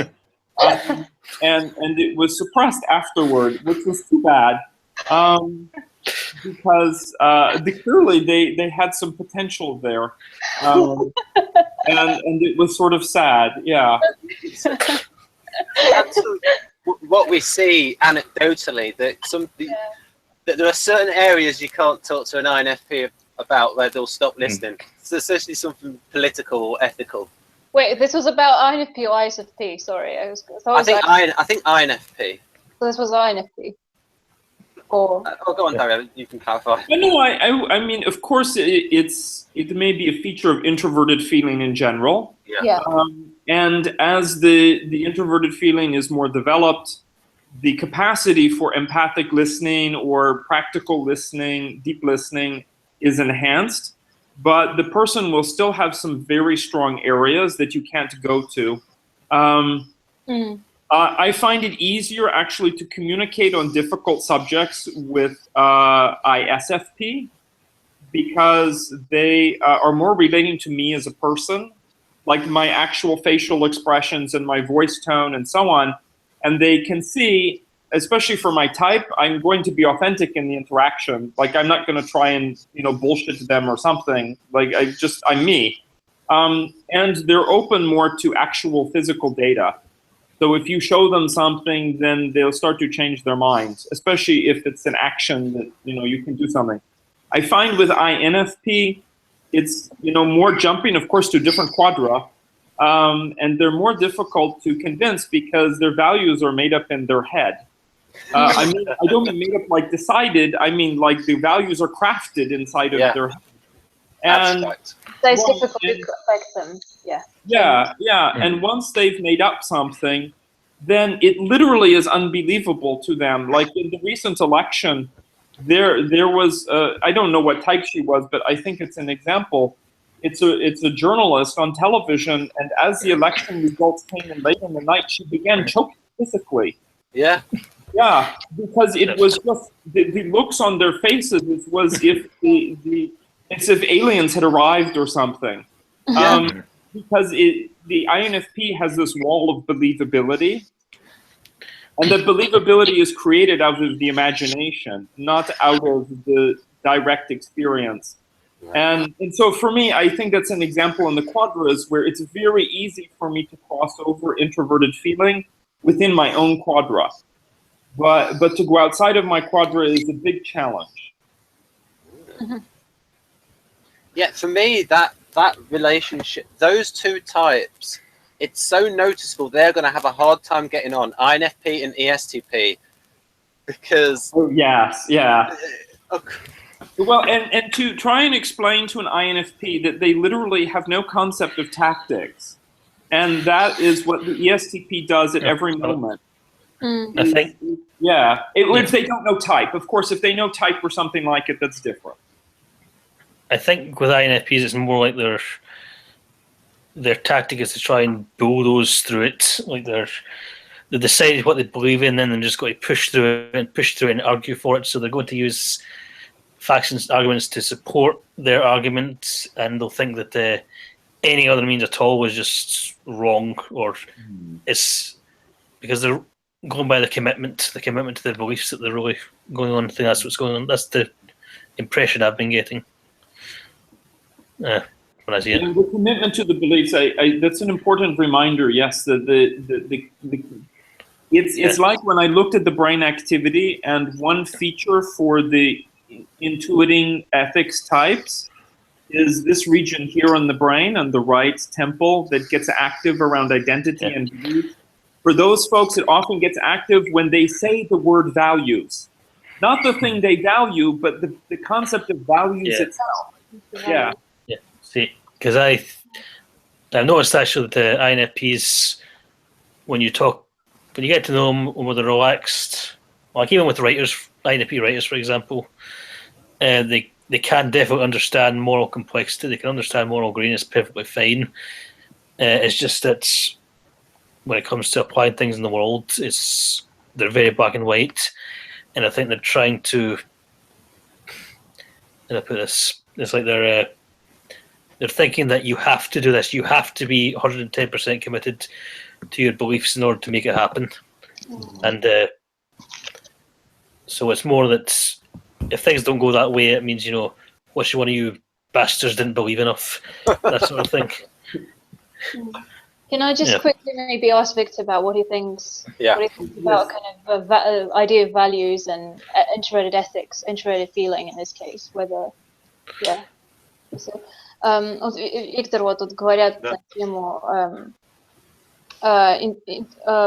белой этики, то есть и концепции ценностей. Вот говорят, что вообще концепция ценностей, вообще сама идея, ну, точнее, сейчас сказать, не просто ценности, а принципы, наверное, так лучше перевести. Как, то есть убеждения, да, убеждения лучше, да. Убеждения, они как бы очень важны для белых этиков. И вот тут был такой пример анекдотический, что мы пытались смотреть на скан, ну, как бы мозгу одного человека, когда он был на свидании, так сказать. И вот там сначала как бы все хорошо, как бы, ну, шло все хорошо, но потом выяснилось, что вот девушка, с которой он общался, она сказала, что она евангелист, точнее, семья евангелистов, и тут же можно было заметить, как у него как бы мозг сразу как бы реакция изменилась, и все как бы совершенно уже как бы уже реакция никак, ну, как бы общение уже как бы не шло, то есть после этого. То есть, да, понятно, повлияло очень да, сильно. повлияло очень сильно. Факт. Ну, что вы думаете вот насчет убеждений и белой этики? Ну, я соглашусь, конечно же. Именно с точки зрения моральных ценностей. Моральных ценностей. Вот. Ну да, то это так. И в первую очередь религия, ну, религия имеет как бы такую свою мистическую сторону, веру, а также моральную сторону, этическую.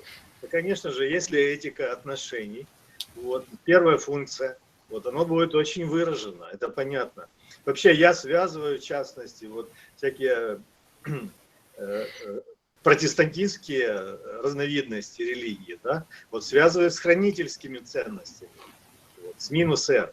Поскольку они как бы осуждают зло очень сильно, да, это с одной стороны, но дуальны к чему? К деловой логике. То есть они поощряют честное зарабатывание денег, они очень поощряют. Вот. Я имею в виду, что вот эта вот дуальность между протестантской этикой, хранительской, вот, и деловой логикой такой предпринимательской, капиталистической, это Макс Вебер, классик социологии, вот это вот в своих работах он доказал. Это прямое доказательство дуальности между этими двумя функциями. То есть там жесткие моральные ограничения, там хороший цивилизованный капитализм.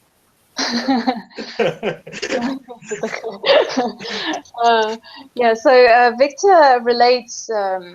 So first of all, Victor thinks that the values that we talked about, they're primarily kind of moral values. They have to do with morality in some way or another. So introverted feeling in general. And he also mentioned interesting things. So apparently, you know, Protestantism, the kind of the religious kind of school branch of Christianity. So he thinks that it kind of reflects the values of it reflects kind of Fi minus, so Fi SX, right? So that's yeah, Is of P basically. So that kind of Is of P values. So it's kind of an Is of P thing to kind of, because Protestantism was kind of very strict. It's a kind of very strict kind of school of Christianity. And also in the fact that it apparently Max Weber, the sociologist, and so he has kind of proved, well, because he's proved that there's like a some kind of duality between Protestantism. And no, not proved. Like I've studied this stuff, so don't. He thought he had been. I have to clarify. Well, yeah. Anyway, well, he kind of, yeah, you could say that. Well, he argued, you could say, there's like some kind of duality between so introverted feeling, Protestantism and pragmatism. Yeah, and so логика предпринимательства. Вот это дуальная часть хранительской протестантской этики. Yeah, so that's like the kind of the opposite kind of complementary part. That's kind of of the Protestantism. So kind of Protestantism on the one hand, and pragmatism kind of on the other hand. Это есть такая работа у Макса Вебера, называется «Протестантская этика и дух капитализма», называется так. Вот он показывает, что это друг друга очень поддерживает по дуальному принципу. То есть в тех странах, где именно протестантизм побеждает, это Северная Европа и Соединенные Штаты, конечно. Вот там самая лучшая деловая логика предпринимательства. I've got to try and get back to that's the book Protestant Ethics and the Spirit of Capitalism. So that's where you mentioned that. Yeah, right. The Protestant ethic. In that previous graphic there, just to show that the EEG things do show up the difference between ESTP and there it is, between ESTP and INFP. So for instance, those areas in purple, I think Dario showed that like the brain activity, in other words, the clear differences in brain activity between ESTP and INFP, where those areas in purple very active for INFP, not so much for ESTP. It's more activity in F3 and F4. So I would say that's a lot of evidence that at least the people that Dario types as INFP, that they are really strong evidence that they are EII in socionics, because they're the opposite of ESTP in that system. So that's not a mistyping on those two. And I think Victor said that when he has compared his profiles, his N profiles, his abstract profiles, with the Kersey profiles, that all of the N profiles are pretty much the same, and it's the differences are in the sensing types. Is that fair enough, Anna? Yeah, awesome. Вот Бен спрашивает, Когда вы сравнивали все типы вот по Керзи, я так понимаю, он говорит, что как бы все интуитивные подтипы, они как все интуитивные типы, они как бы получается похожи очень. Ну, как бы, то есть можно перевести из MBTI в соционику. Немножко не так, Анна, немножко не так. Давайте я объясню. Значит, естественно, я читал, ну, и на английском языке тоже, описание всех 16 типов MBTI. Есть. И перевод есть, на русский язык тоже. Вот. И я обнаружил, что интуитивные интроверты не различаются между собой или плохо различаются. Вот. С точки зрения соционики. Плохо очень различаются квазитождественные типы. То есть такие типы, как гуманист и лирик, вот, с точки зрения соционики, они перемешаны. То есть и тот, и другой описаны посредственно, нечетко. Также наши типы, которые называются аналитики, критик, то есть логика интуитивная, интуитивно-логические, тоже прописаны так, что нельзя понять, какой из них какой. Эта четверка типов с точки зрения соционики описана очень расплывчато и нечетко, нельзя различить. Вот там как раз... Остальные нормально. То есть только вот эти 4 Только вот эти 4 интуитивные интроверты. Очень плохо расплывчато прописано, нельзя в квазитождественных парах различить, какой из них по соционике какой. Вот я сама просто тоже помню, что, например, часто мечтатель, у них Достоевский получается. Да, вот это у них перепутано. Да. Они не умеют различать хорошо, где именно, где гуманист, а где гуманист, где психолог, у них часто то есть, который, ну, лирик, у них психолог. Да. У них очень много перепутано. Причем у них есть разные системы обозначений, они прыгают туда-сюда. Вот, у них нет четкости по этой четверке типов. Плохо очень описано. Yeah, so Victor said that basically the only, well, kind of, yeah, you could say the only 4 types that are very difficult to translate into socionics are the 4 introverted intuitive types. So it's very difficult. So basically INFP, INFJ, INTP, and INTJ, and the difficulty, the difficulty resides in the kind of the quasi-identical. Yeah. So it's very difficult to kind of determine which one is which. So, for example, there's this idea that INFPs are, the archetype INFP is often the humor, right? Which is in socionics actually the kind of more associated with the INFJ, and the other way around. So there's the counselor. So that's one example. But I have shown Victor descriptions from Linda Berens and I showed him INFP, and it was like, oh, it could be both. But I showed him like INFJ, and because like, so for instance, if we just use these 2 as an example, I think Victor could say it should be quite easy to see which is which if he has a look at both of those profiles. No, he says that it's all very kind of mixed up. You can't really determine which one is which because it's all kind of just... Well, even for the one on the left, which is about applying knowledge, and I would say that one's pretty clear which is which. I would agree that within the Myers-Briggs community, there is a sense that INFP and INFJ in particular, that individuals of those types are often confused about, confused about their type. Yeah. And I believe some of it is because, and I see what Victor is saying, and the challenge again is what we would call the 6th function. Yeah. So for INFP who has some introverted intuiting, or INFJ who has some introverted ethics, feeling, that they can look like each other, and especially I think in the workplace, and certainly INTP and INTJ. The INTP who has a vision of things or is interested in archetypes or feng shui, or the variety of different things that have an introverted intuiting stamp on them. Yeah. And in fact, they may take them more seriously than the INTJ. Because for me, introverted intuiting isn't about any of those things. It can look like they are, but that's like mistaking a toy fire truck for a real fire truck.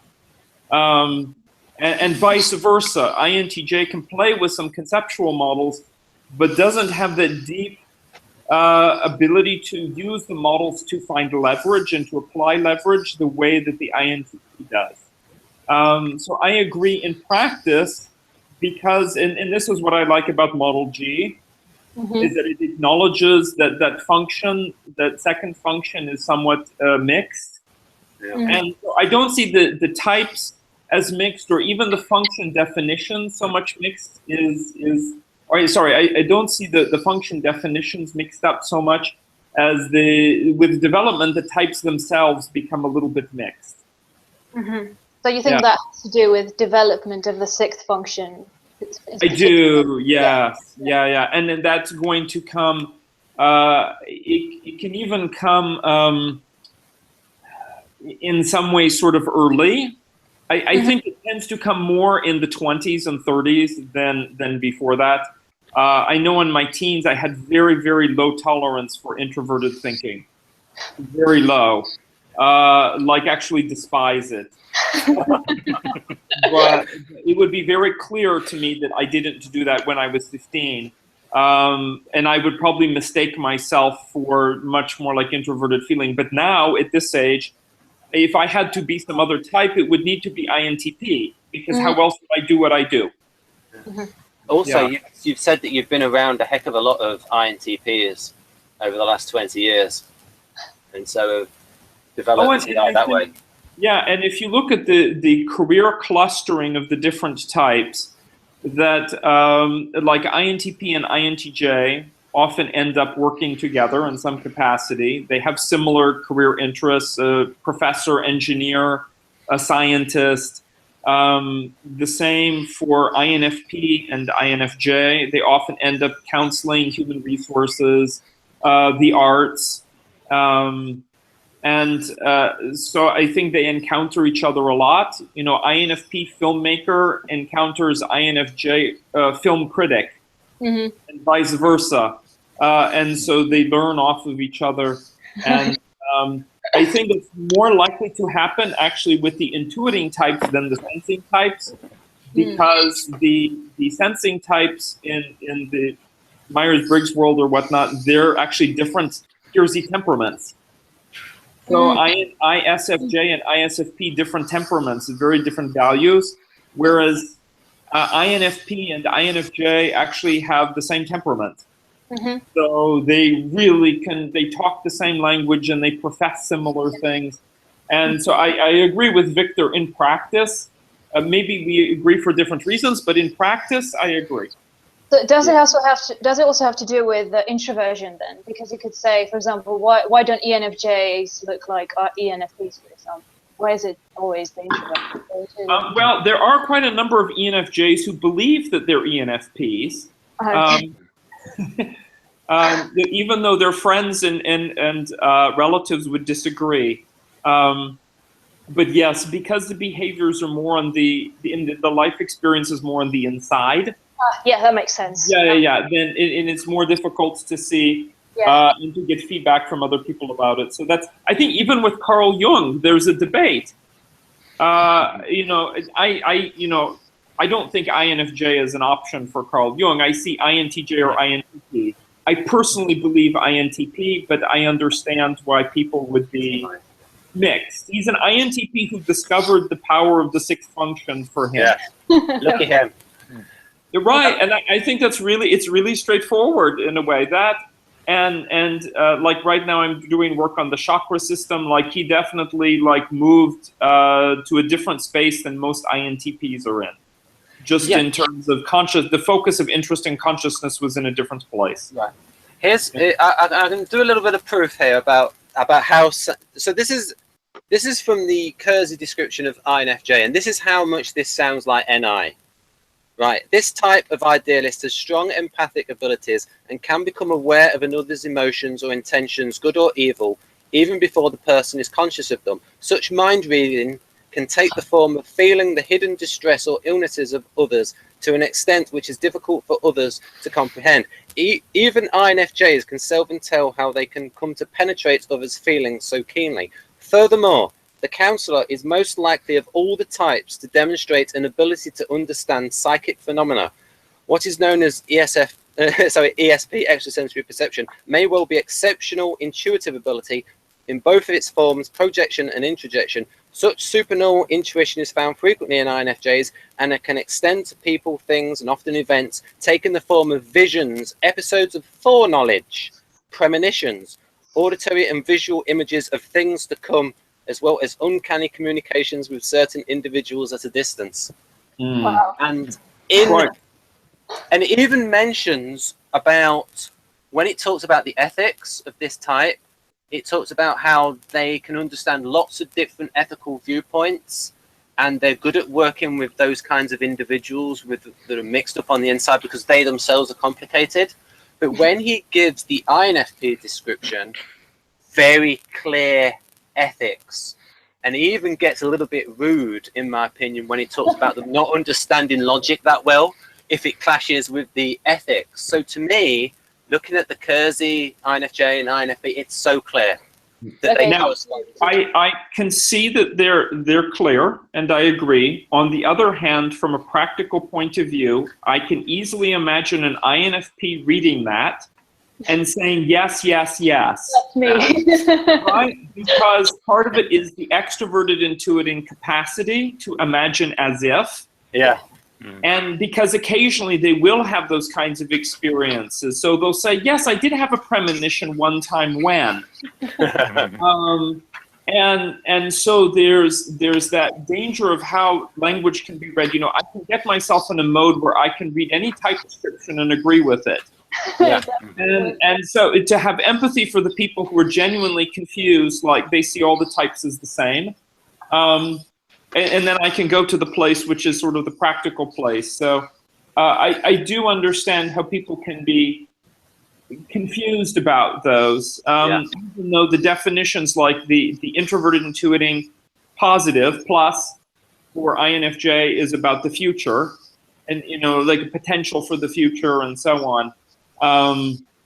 It's in practice, the types do seem to have a challenge there. Right. Yeah, I was just sort of comparing the profiles, and here's the bit where Kersey got a little bit cheeky about INFPs, and I did find out from his son that he was very much an Austrian schooler like us, Dario, and he would talk a lot with his son about Austrian economics, and I wonder if that is why he wrote this bit. In evaluating things and making decisions, healers prefer to follow their intuition rather than logic. They respond to the beautiful versus the ugly, the good versus the bad, and the moral versus the immoral. Impressions are gained in a fluid, global, diffused way. Metaphors come naturally to them, but may be strained. They have a gift for interpreting symbols as well as creating them, and thus often write in lyric, poetic fashion. They show a tendency to take deliberate liberties with logic, believing as they do, and unlike the rationals, that logic is something optional. They may also at times assume an unwarranted familiarity with a certain subject matter, believing in their impressionistic way that they know all about that, though they never really mastered the details. They have difficulty thinking in conditional if-then terms. They tend to see things in either black or white and can be impatient with contingency. So we do hear the difference in emphasis between the functions, for sure. Yeah. And certainly Kersey was not, how can we say, even-handed, or unbiased in the way he described the different types. I think he puts INFJ a little bit on a pedestal. Yes. Well, yeah, right. Right, like, you know, they're all like, you know, the psychic powerhouses with great empathy. And just speaking the truth. Yeah. It also might have been because he was in that role professionally, the role of counselor. That may have been a... Yeah, so it's just funny to see that. And in fact, you know, I think it was even stronger with some types, like poor ISTP in the first paragraph, I think is described along with serial killers and criminals. Yeah. Well, you had a lot of first-hand experience with Artisan. So 30 years, I think, working with naughty children. So, okay. And that's something. Apparently, Victor has written a book on how best to educate school children. Well, most people educate, but in terms of and what do you think about that? Because you've talked about hands-on for SPs and the best way to educate them. What do you think in that subject of like what is the best way to educate different types? So it's sort of digressing into a different hangout now. But guys, shall I translate? Yes, I'm sorry, I know. Yes. Victor, because it's been a while. Я не понял, о чем идет речь. Yeah. Ну вот, во-первых, сказали, что, ну, если вкратце, потому что, в принципе, вот, Да, вкратце. было сказано, да, ну, вот эти вот 4 типа. Проблема, ну, Дарио считает, что проблема не сколько в описаниях, сколько в том, что сами типы становятся похожими друг на друга. То есть лирик становится похожим на гуманиста, то есть за счет, ну, которая в модели А, это демонстративная функция, по-моему, фоновая функция. Ну, неважно, я понял, что похожи становятся друг на друга. Дело в том, что, ну, так можно сказать и о многих других типах. То есть, получается, квазитождественные, если взять, они ведь выполняют аналогичную роль в группе. Вот они выполняют такую этическую гармонизацию в группе. В этом они похожи. Вот. Но если взять, допустим, интуитивных экстравертов, там, советчик-наставник, они выполняют тоже похожую роль в группе. Вот. Они выполняют роль как бы мотиватора в группе. Но их различают почему-то в MBTI хорошо, советчика и наставника. Хотя они тоже одинаковую где-то роль выполняют. У нас эта роль называется мотиватором. А та роль этического гармонизатора, то же самое, там почему-то не различается. Вот пока что мне это до конца не понятно. Ну вот я сама тоже спросила, почему именно 4 интроверта тогда похожи, ну, то есть вот 2, там, получается, лирик и гуманист, соответственно, я для меня лично они абсолютно не похожи. Абсолютно не похожи. И более того, может быть, я предложил бы, если мы закончим с квадрами, да, взять такую тему, эти 2 типа, INFJ и INFP, сравнить между собой по разным пунктам. Например, сравнить их проявление эмоций, сравнить их поведение в конфликте, сравнить их как бы образ мышления и тому подобное. Пунктов 10 где-то надо набрать и сопоставить их между собой. И показать, в чем они разные. Их объединяет только то, что они интровертные гуманитарии. Это их объединяет. Но квадры разные. Стили мышления у них разные. Поэтому я бы предложил такую тему, их четко развести. Вот одна из тем для обсуждения в будущем. Вообще, то есть тема как для hangout, то есть да. So Victor thinks it might be a good idea to look at, say, at INFJ and INFPs in particular, like basically as a thing for another hangout, basically to look at how so the actual differences between them. And that'd be cool. They are supposed to be different because they have different quadra values. It would be nice to have Chris join that hangout as well, because he was someone who he very much liked Victor's NIFX profile, and I think Victor said there's no point typing him because it's just so obvious that he's II. And because I remember asking Chris, what do you think of ESTPs? And he said, I love ESTPs. So he really is that type. And he said sometimes he gets mistaken for an ESTP when he's giving a presentation and really getting into it. Oh yes, one of the reasons, Dario, that Kersey may have written a glowing profile of the INFJ is that there's a theory in socionics that the INFJ is the benefactor of the INTP. So it's like the type that the INTP wants to be. The INTP admires the INFJ. And another theory is that, and this might be backed up as well, that INFJs actually admire ISFPs. I think they admire their artistic ability. Is that fair, Anna? Well, it's not, I wouldn't say artistic ability. It's actually, it has to do with more extroverted sensing. So they're, you know, being able to stand up for themselves, being assertiveness, I would say. Yeah. Do you admire them as well, Jonathan, ISFPs? Kind of more for the reasons that Dana said. Right. So who would, which one do they admire? Is it, I forgot, what does, oh yes, does INTJ admire ISTP, Dario? Do you think they admire ISTP? Yeah, I would say so. My younger brother, well, my only brother, is ISTP preferences, and especially in the extroverted sensing domain. But the way I can think of two examples very quickly. So one is we went we were in Greece, and he rented a scooter. And we drove on the scooter. If you know anything about Greece or Mediterranean countries, you know that riding a scooter there can be quite dangerous. For Americans and Northern Europeans, we don't know how to drive the way they do. It's quite dangerous. But I think we were almost hit twice by other people who were being careless, in my mind. But he was so quick with his reflexes. My brother was so quick that I felt safe the whole time, and I thought afterwards, thank God I didn't have my own scooter, I would have died. Or had a heart attack or something, but you know, I very much trusted him.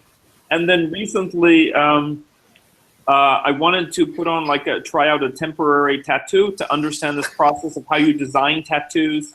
Like you can design them and then apply them, and then if it's temporary, then you can make adjustments and try again until you find the final version, and then that's what you do. And he had never been involved with this before, and yet he did such an amazing job with it. He thought so much about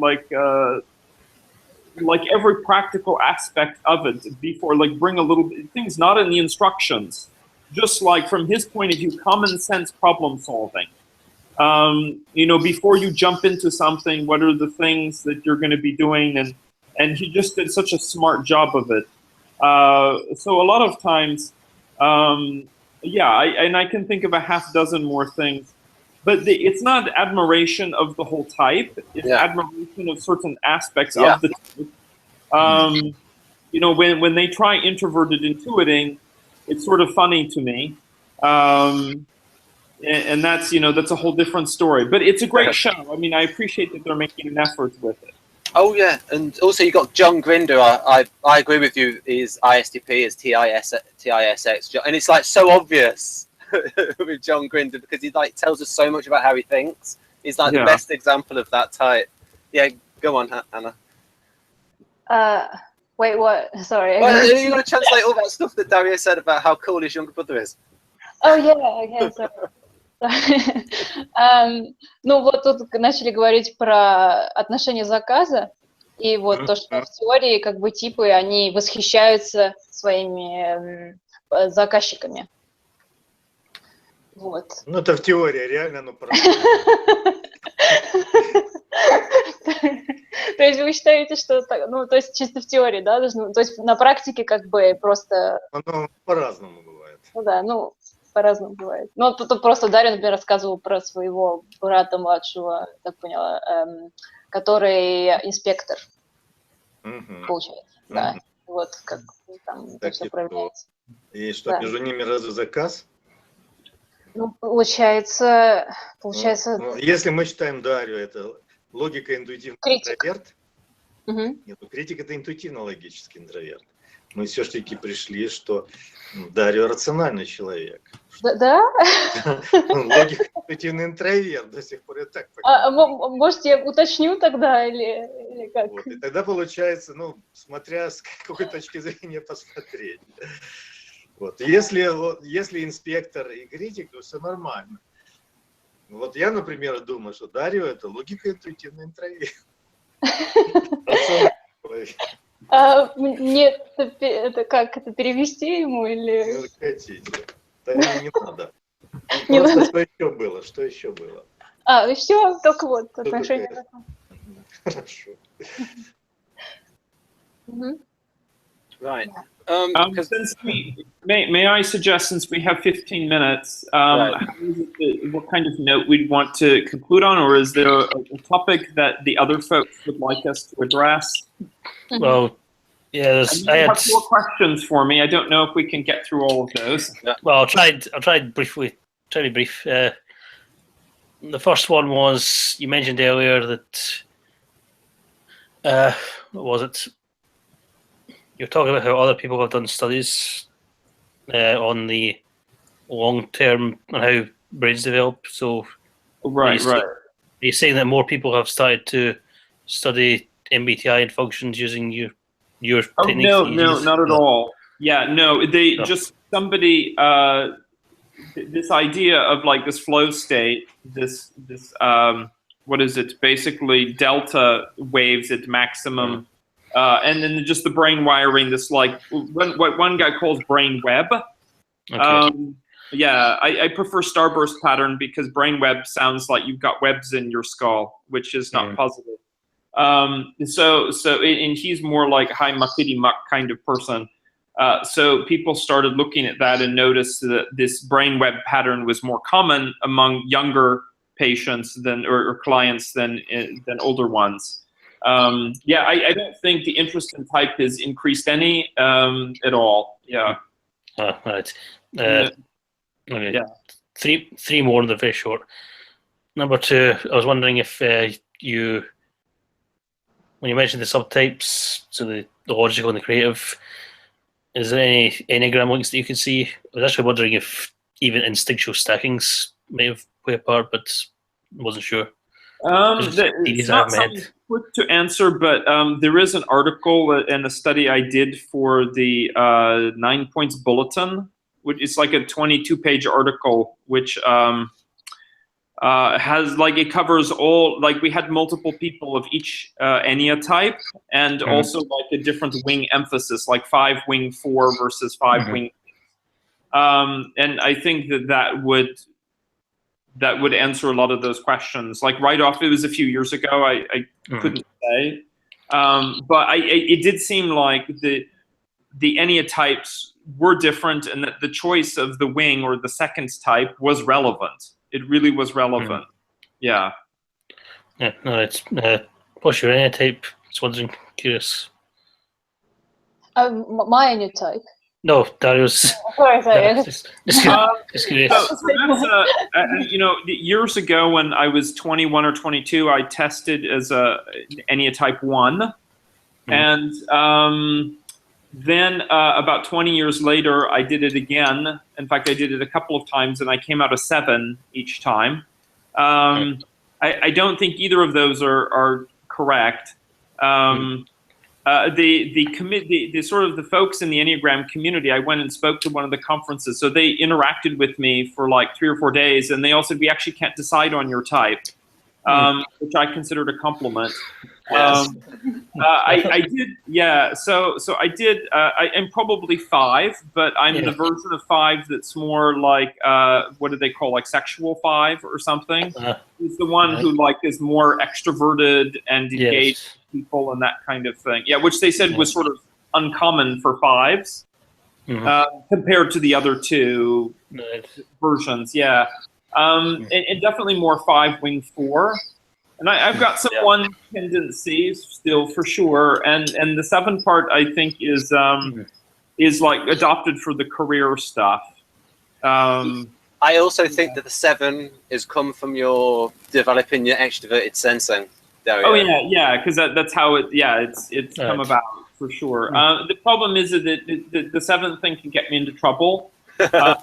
In a practical sense, just like the 4 space can get me into trouble emotionally, even though it's a nice creative space, and so on. So, I take more the attitude that I suppose this is espoused by Ted Grabowski and some other folks in the Enneagram community, that these are all ego defenses, and that we don't want to, they're not, or we shouldn't think of them as types, because then we're going to get stuck in an ego defense.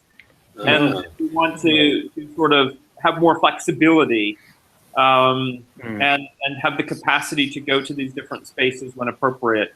I mean, easier said than done, of course. Right. Yeah. Okay, Paul, thank you. Right, so I would say this book, Dario, 8 Keys to Self-Leadership, it helps someone find their quadra, and it amuses me absolutely no end. It's a sort of like a typological in-joke about how your 4 favorite functions, that I can tell what your 4 favorite functions are in this book. So, for instance, the extroverted sensen, you write about extroverted sensen in glowing terms, about this being in this wonderful state where you can react instinctively and have grace and style, that sort of stuff. And then, and of course, with FI has come across as something incredibly important function. Of course. Yeah, and I can tell it's like written by an INTJ and an ITX, but it's like when you describe FE, it's like you write it in terms of the benefits of FE in terms of other functions, like it's good for business, TE, or and that just amuses me no end. And so I mean, of course, there's my own personal biases there, right? But there's another factor at play, that for the longest time in the MBTI community, that sensing and feeling were considered less practical in business, like and so on, especially extroverted sensing. Why would you ever hire like an ISTP if they're going to be criminals and and then for extroverted feeling, oh, that's very nice to have that feeling of camaraderie. But when we need to get down to business and get things done and make money and so on, then of course you bring in the ESTJ or ENTJ into the room, right? To quote adult into the room. And so there was a deliberate effort over the years in working with Linda Berens to portray, especially extroverted sensing, and to a lesser extent the feeling functions in more positive terms. So I believe both of those are at play. And the only one I had to rewrite multiple times was actually my own dominant function, because it was quite difficult, and it's actually the description I like the least. Yeah. I've done multiple hangouts on that chapter, Dario. What I will say is this book is probably aimed at a gamma type person anyway, because it's about self-improvement and productivity, and you have emphasis on what to do in business. So you are probably also tailoring the book to a certain kind of reader. Is that fair to say? Not only a certain kind of reader, but the editor that I worked with was ISFP. Right. Who did the graphics, who did all of the layout, who gave me feedback on the focus of the book. And in fact, the purpose of the book even was to define, he really was pushing me to define my identity within the type community, my unique identity. So it was very much an NTJ, SFP. It was a gamma project through and through. Yeah. Yes, and in fact, there's even a whole backstory about getting the book, because the whole book was written and published in 3 weeks. Wow. And it was all to head off the competition, and which very much excited the ISFP as it did me, to get out something that would head off the competition. And so it was, there's a lot of gamma behind it. I mean, for instance, you put in here, for TI, gaining leverage using a framework. I don't think that INTPs are thinking about gaining leverage. They're just interested in the TI and the structure and the theory. That's like, here's how to use TI for a practical advantage.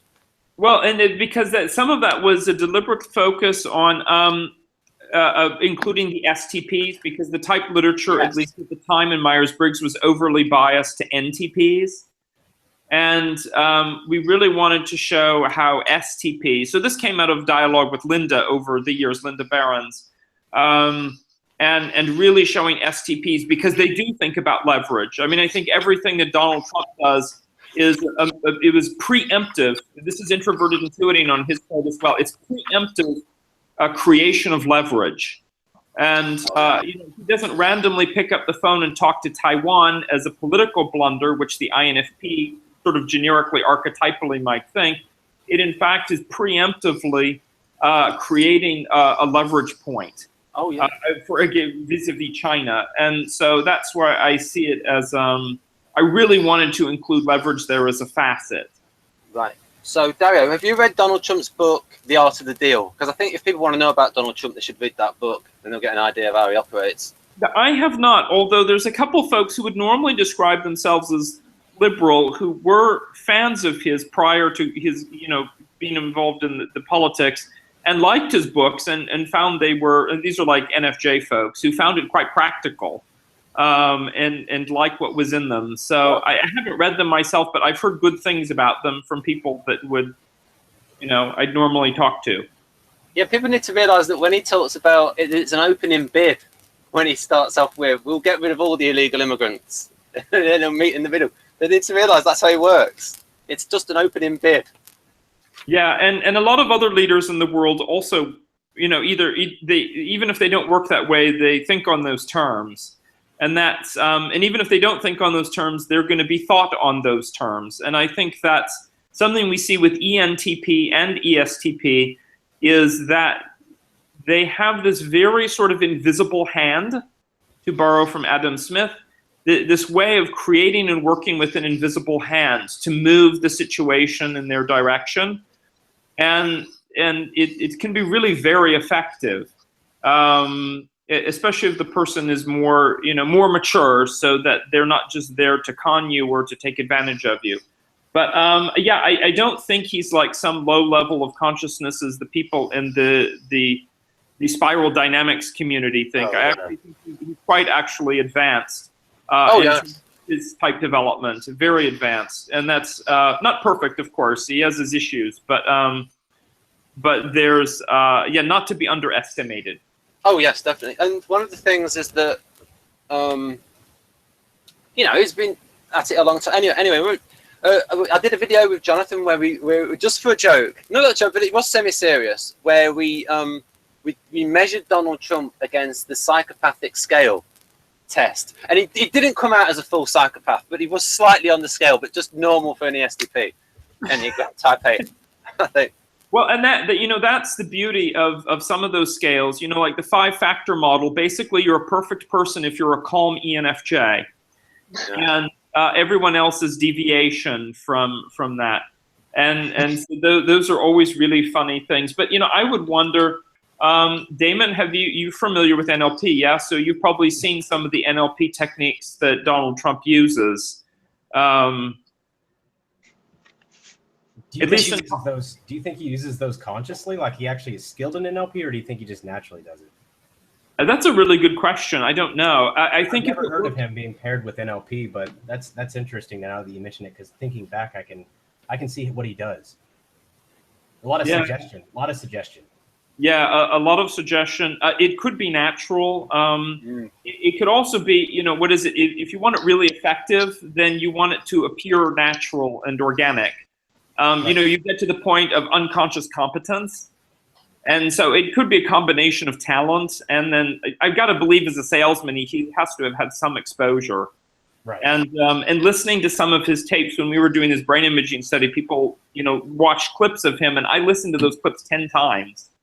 And after a while, I was like, yeah, I can see the patterns he does a lot of leading and pacing.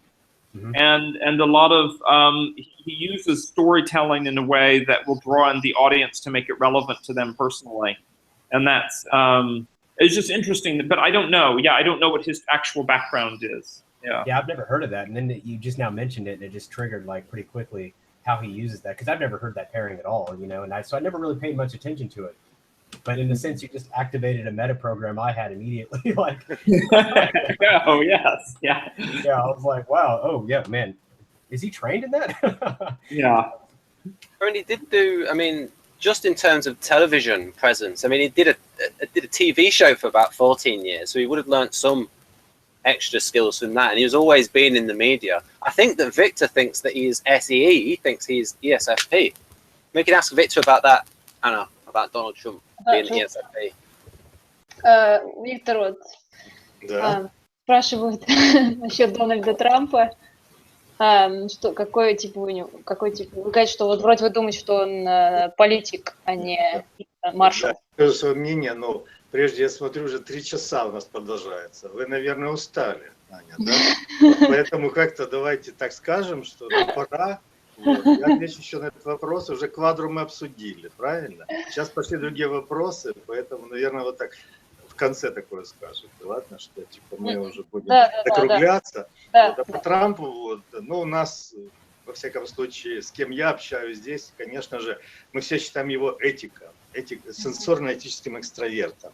Вот. Он как бы артистичный и так далее, но он гибок при этом, у него ярко выраженный гибко-разворотливый темперамент, он легко по ситуации перестраивается, он тип 3 квадры, он успешный бизнесмен, вот. Но он при этом еще и шоумен, то есть противоположное мнение было, что он типа маршал, да, что он логик, но там никакой не, там прагматика есть, прагматические ценности есть, но с точки зрения того, что логик, он действует не по логике, он действует по ситуации, по людям, вот, и в зависимости от аудитории, от запросов людей, он говорит то, что надо. Вот это как бы популизм, да? Говорит то, что люди ждут от него. Это поведение сенсорно-этического экстраверта вот в наших образах типа, это 100% поведение сенсорно-этического экстраверта. То есть его основная функция воздействия – это сенсорика и этика. То есть сенсорно он ситуацию замечает, видит, где слабости, где сильные какие-то позиции. Вот, и говорит уже как бы эмоционально так, очень эмоционально и артистично подает, но по ситуации, по соотношению сил. Но это полностью укладывается в сенсорно-этическое экстравертное поведение. Поэтому я считаю, что он такой. И более того, когда у нас были еще прогнозы, я даже сделал, такой прогноз сделал, да, что когда он придет, начнутся потрясения. Потому что как бы 3 квадра, да, этот программный тип 3 квадры, он как бы меняет всю систему, рушит, которая была. Вот, и оно, скорее всего, начинает происходить. Вот у нас, когда пришли люди этого типа, у нас началась перестройка, ну, в бывшем СССР, да, вот, начнется американская перестройка. Вот. Интересно. Вот мне кажется, что один из аргументов в пользу Маршалла обычно приводит то, что у него, видимо, ну, по модели А болевая белая этика. Ну, потому что вот он так всех, ну, как бы... Отвечаю таким образом. Значит, по нашей модели, да, у сенсорно-этического экстраверта вторая творческая функция – это эмоции. Причем эмоции с минусом. Минус Е. То есть это умение творчески как бы скандалить, провоцировать, сталкивать, противопоставлять и на этом как бы свой рейтинг делать. Okay. Victor does think that Donald Trump is an SE, and the reason for that is because he thinks that he is an ethical type, so a feeler, because he is able to basically change his position depending on what people kind of expect him to do, as in what people want. So he has kind of populist techniques in that way. So that's a kind of a typical SE thing to do. But he does it for his own advantage, not for the people. And also that he is a pragmatist, and I mean, he said that he's a successful businessman. I don't know if it's a good argument, because some people say it's not really. I mean, it's not really that successful as an entrepreneur and that kind of thing. But he does think that he has clear kind of gamma values. So. Одну секунду. Дело в том, что демонстрация ценностей, да, но не действие по этим ценностям, действие по эмоциям. А демонстративная функция у политика – это некие ценности. Допустим, это консервативные ценности, какие-то другие. Он это все демонстрирует, но ведет он себя не так. Он ведет себя по эмоциям, то есть по отрицательным эмоциям. То есть умение сталкивать разных людей и выступать между ними посредником, создавая таким образом команду разнородных людей. То есть он как бы создает как бы политический имидж, вы хотите сказать по-другому? То есть он... Да. То есть он мастер создания нужного политического имиджа. И зависит от ситуации. Если сейчас запрос на такие ценности, он их будет показывать. Если сменится запрос, он будет по-другому действовать. Ну вот Бен, например, говорит, что он же это делает для себя в первую очередь, ну то есть, чтобы себя продвигать. Ну, то есть, я сказала, как все делают, так все делают, независимо от типа, если они хотят туда попасть. Ну, дело в том, что есть же очень много признаков этиков экстравертов. Например, богатая мимика лица, там, тонкости в передаче каких-то там ощущений, вот умение как бы воздействовать на человека вот эмоционально, задеть его за живое, а потом продемонстрировать снисхождение. То есть вот манипулятивность такая есть. Если бы это был логик, он бы не мог вот этими тонкими вещами манипулировать, как делает Трамп. Этическими вещами. Такие, этическими вещами он отлично манипулирует, что никак не мог бы сделать как бы логик. Логика это Хиллари. Логика это Хиллари. Она в этом смысле вообще не понимает. Думаете, она инспектор? Что? Инспектор, возможно, думаю. Да. Мое предположение, что даже маршал, потому что она, в отличие от осторожного инспектора, инспектор осторожный. Она не осторожна, она вот говорит очень много и потом жалеет об этом. Это экстраверт, выкладывает больше, чем надо. Инспектор лишнего никогда не скажет. Okay, so in a nutshell, Victor thinks that Trump is an SE, and Hillary, by the way, he thinks is an ESTP. So, yeah. And so the reason for this, the reason why Trump Napoleon. Napoleon, because he's, well, you can say manipulative.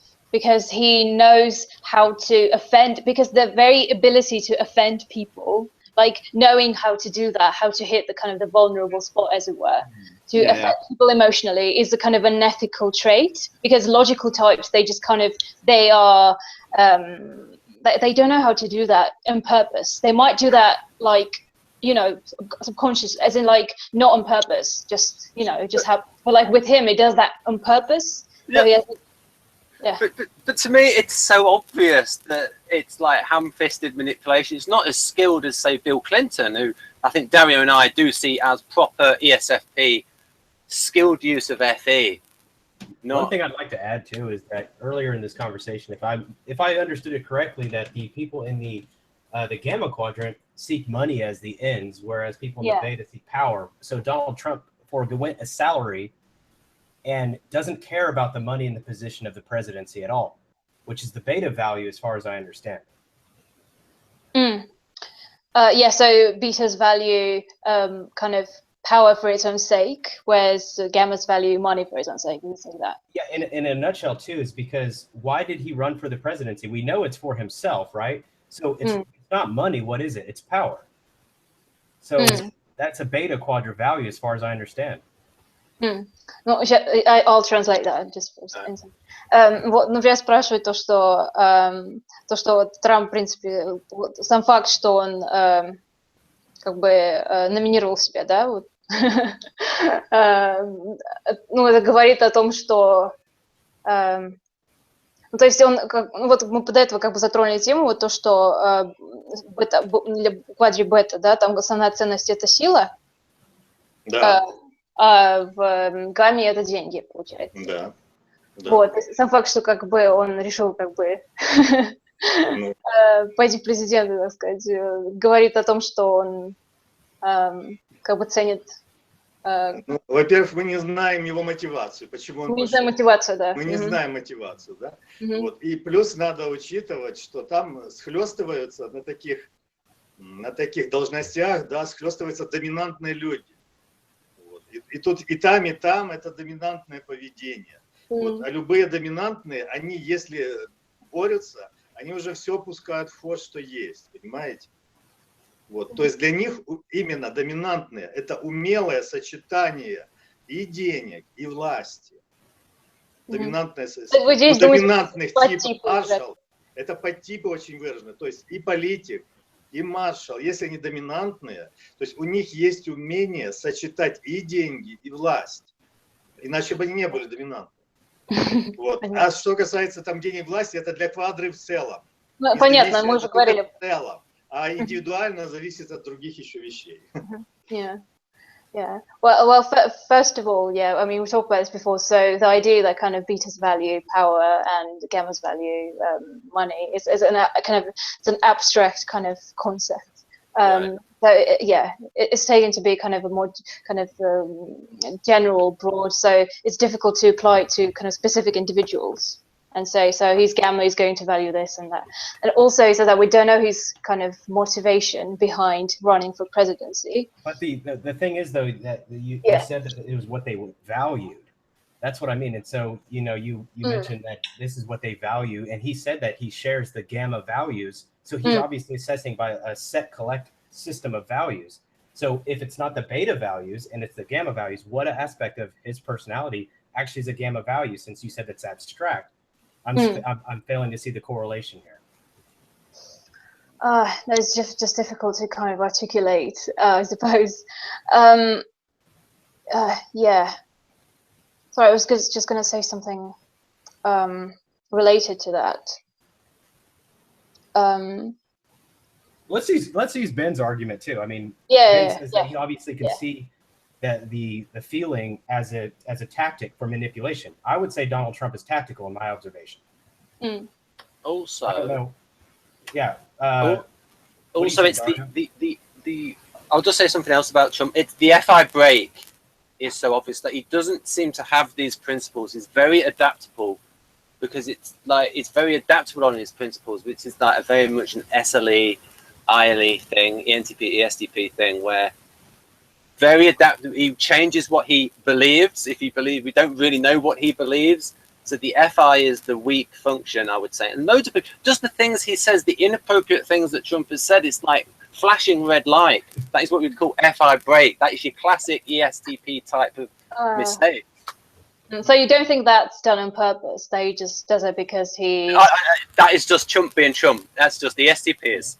Right. Well, to take a sort of interactional view, in thinking about the people that I know, at least, and how they respond to him, I get the impression that the NFJ types, so it would be more like it would be the opposite of ESTP, that they don't like him, but they understand what he's doing. Whereas the NFP types, especially INFP, which would be really sort of, especially in the brain research, like the furthest away from ESTP, they neither like nor understand what he's doing.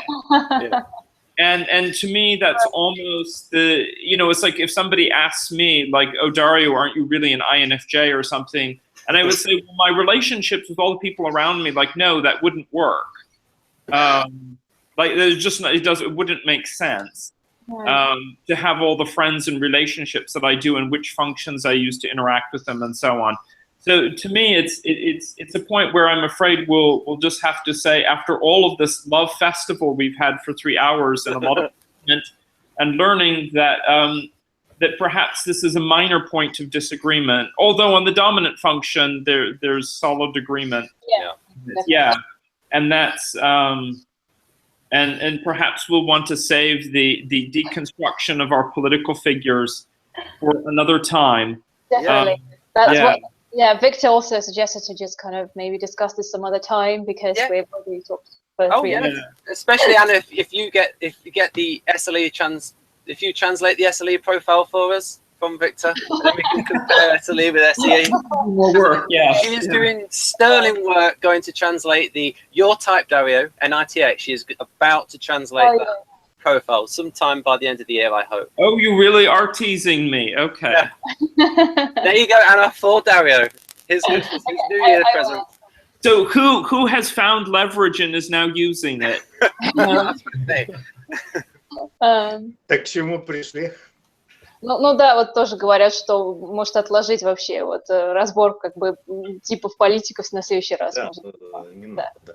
Вот уже 3 часа, даже больше, 3 часа 15 минут мы в эфире. Уже пора закругляться. Как-то объясните это. Yeah, well, yeah, Victor's saying perhaps it's time to wrap up. Okay. Yeah? Yeah.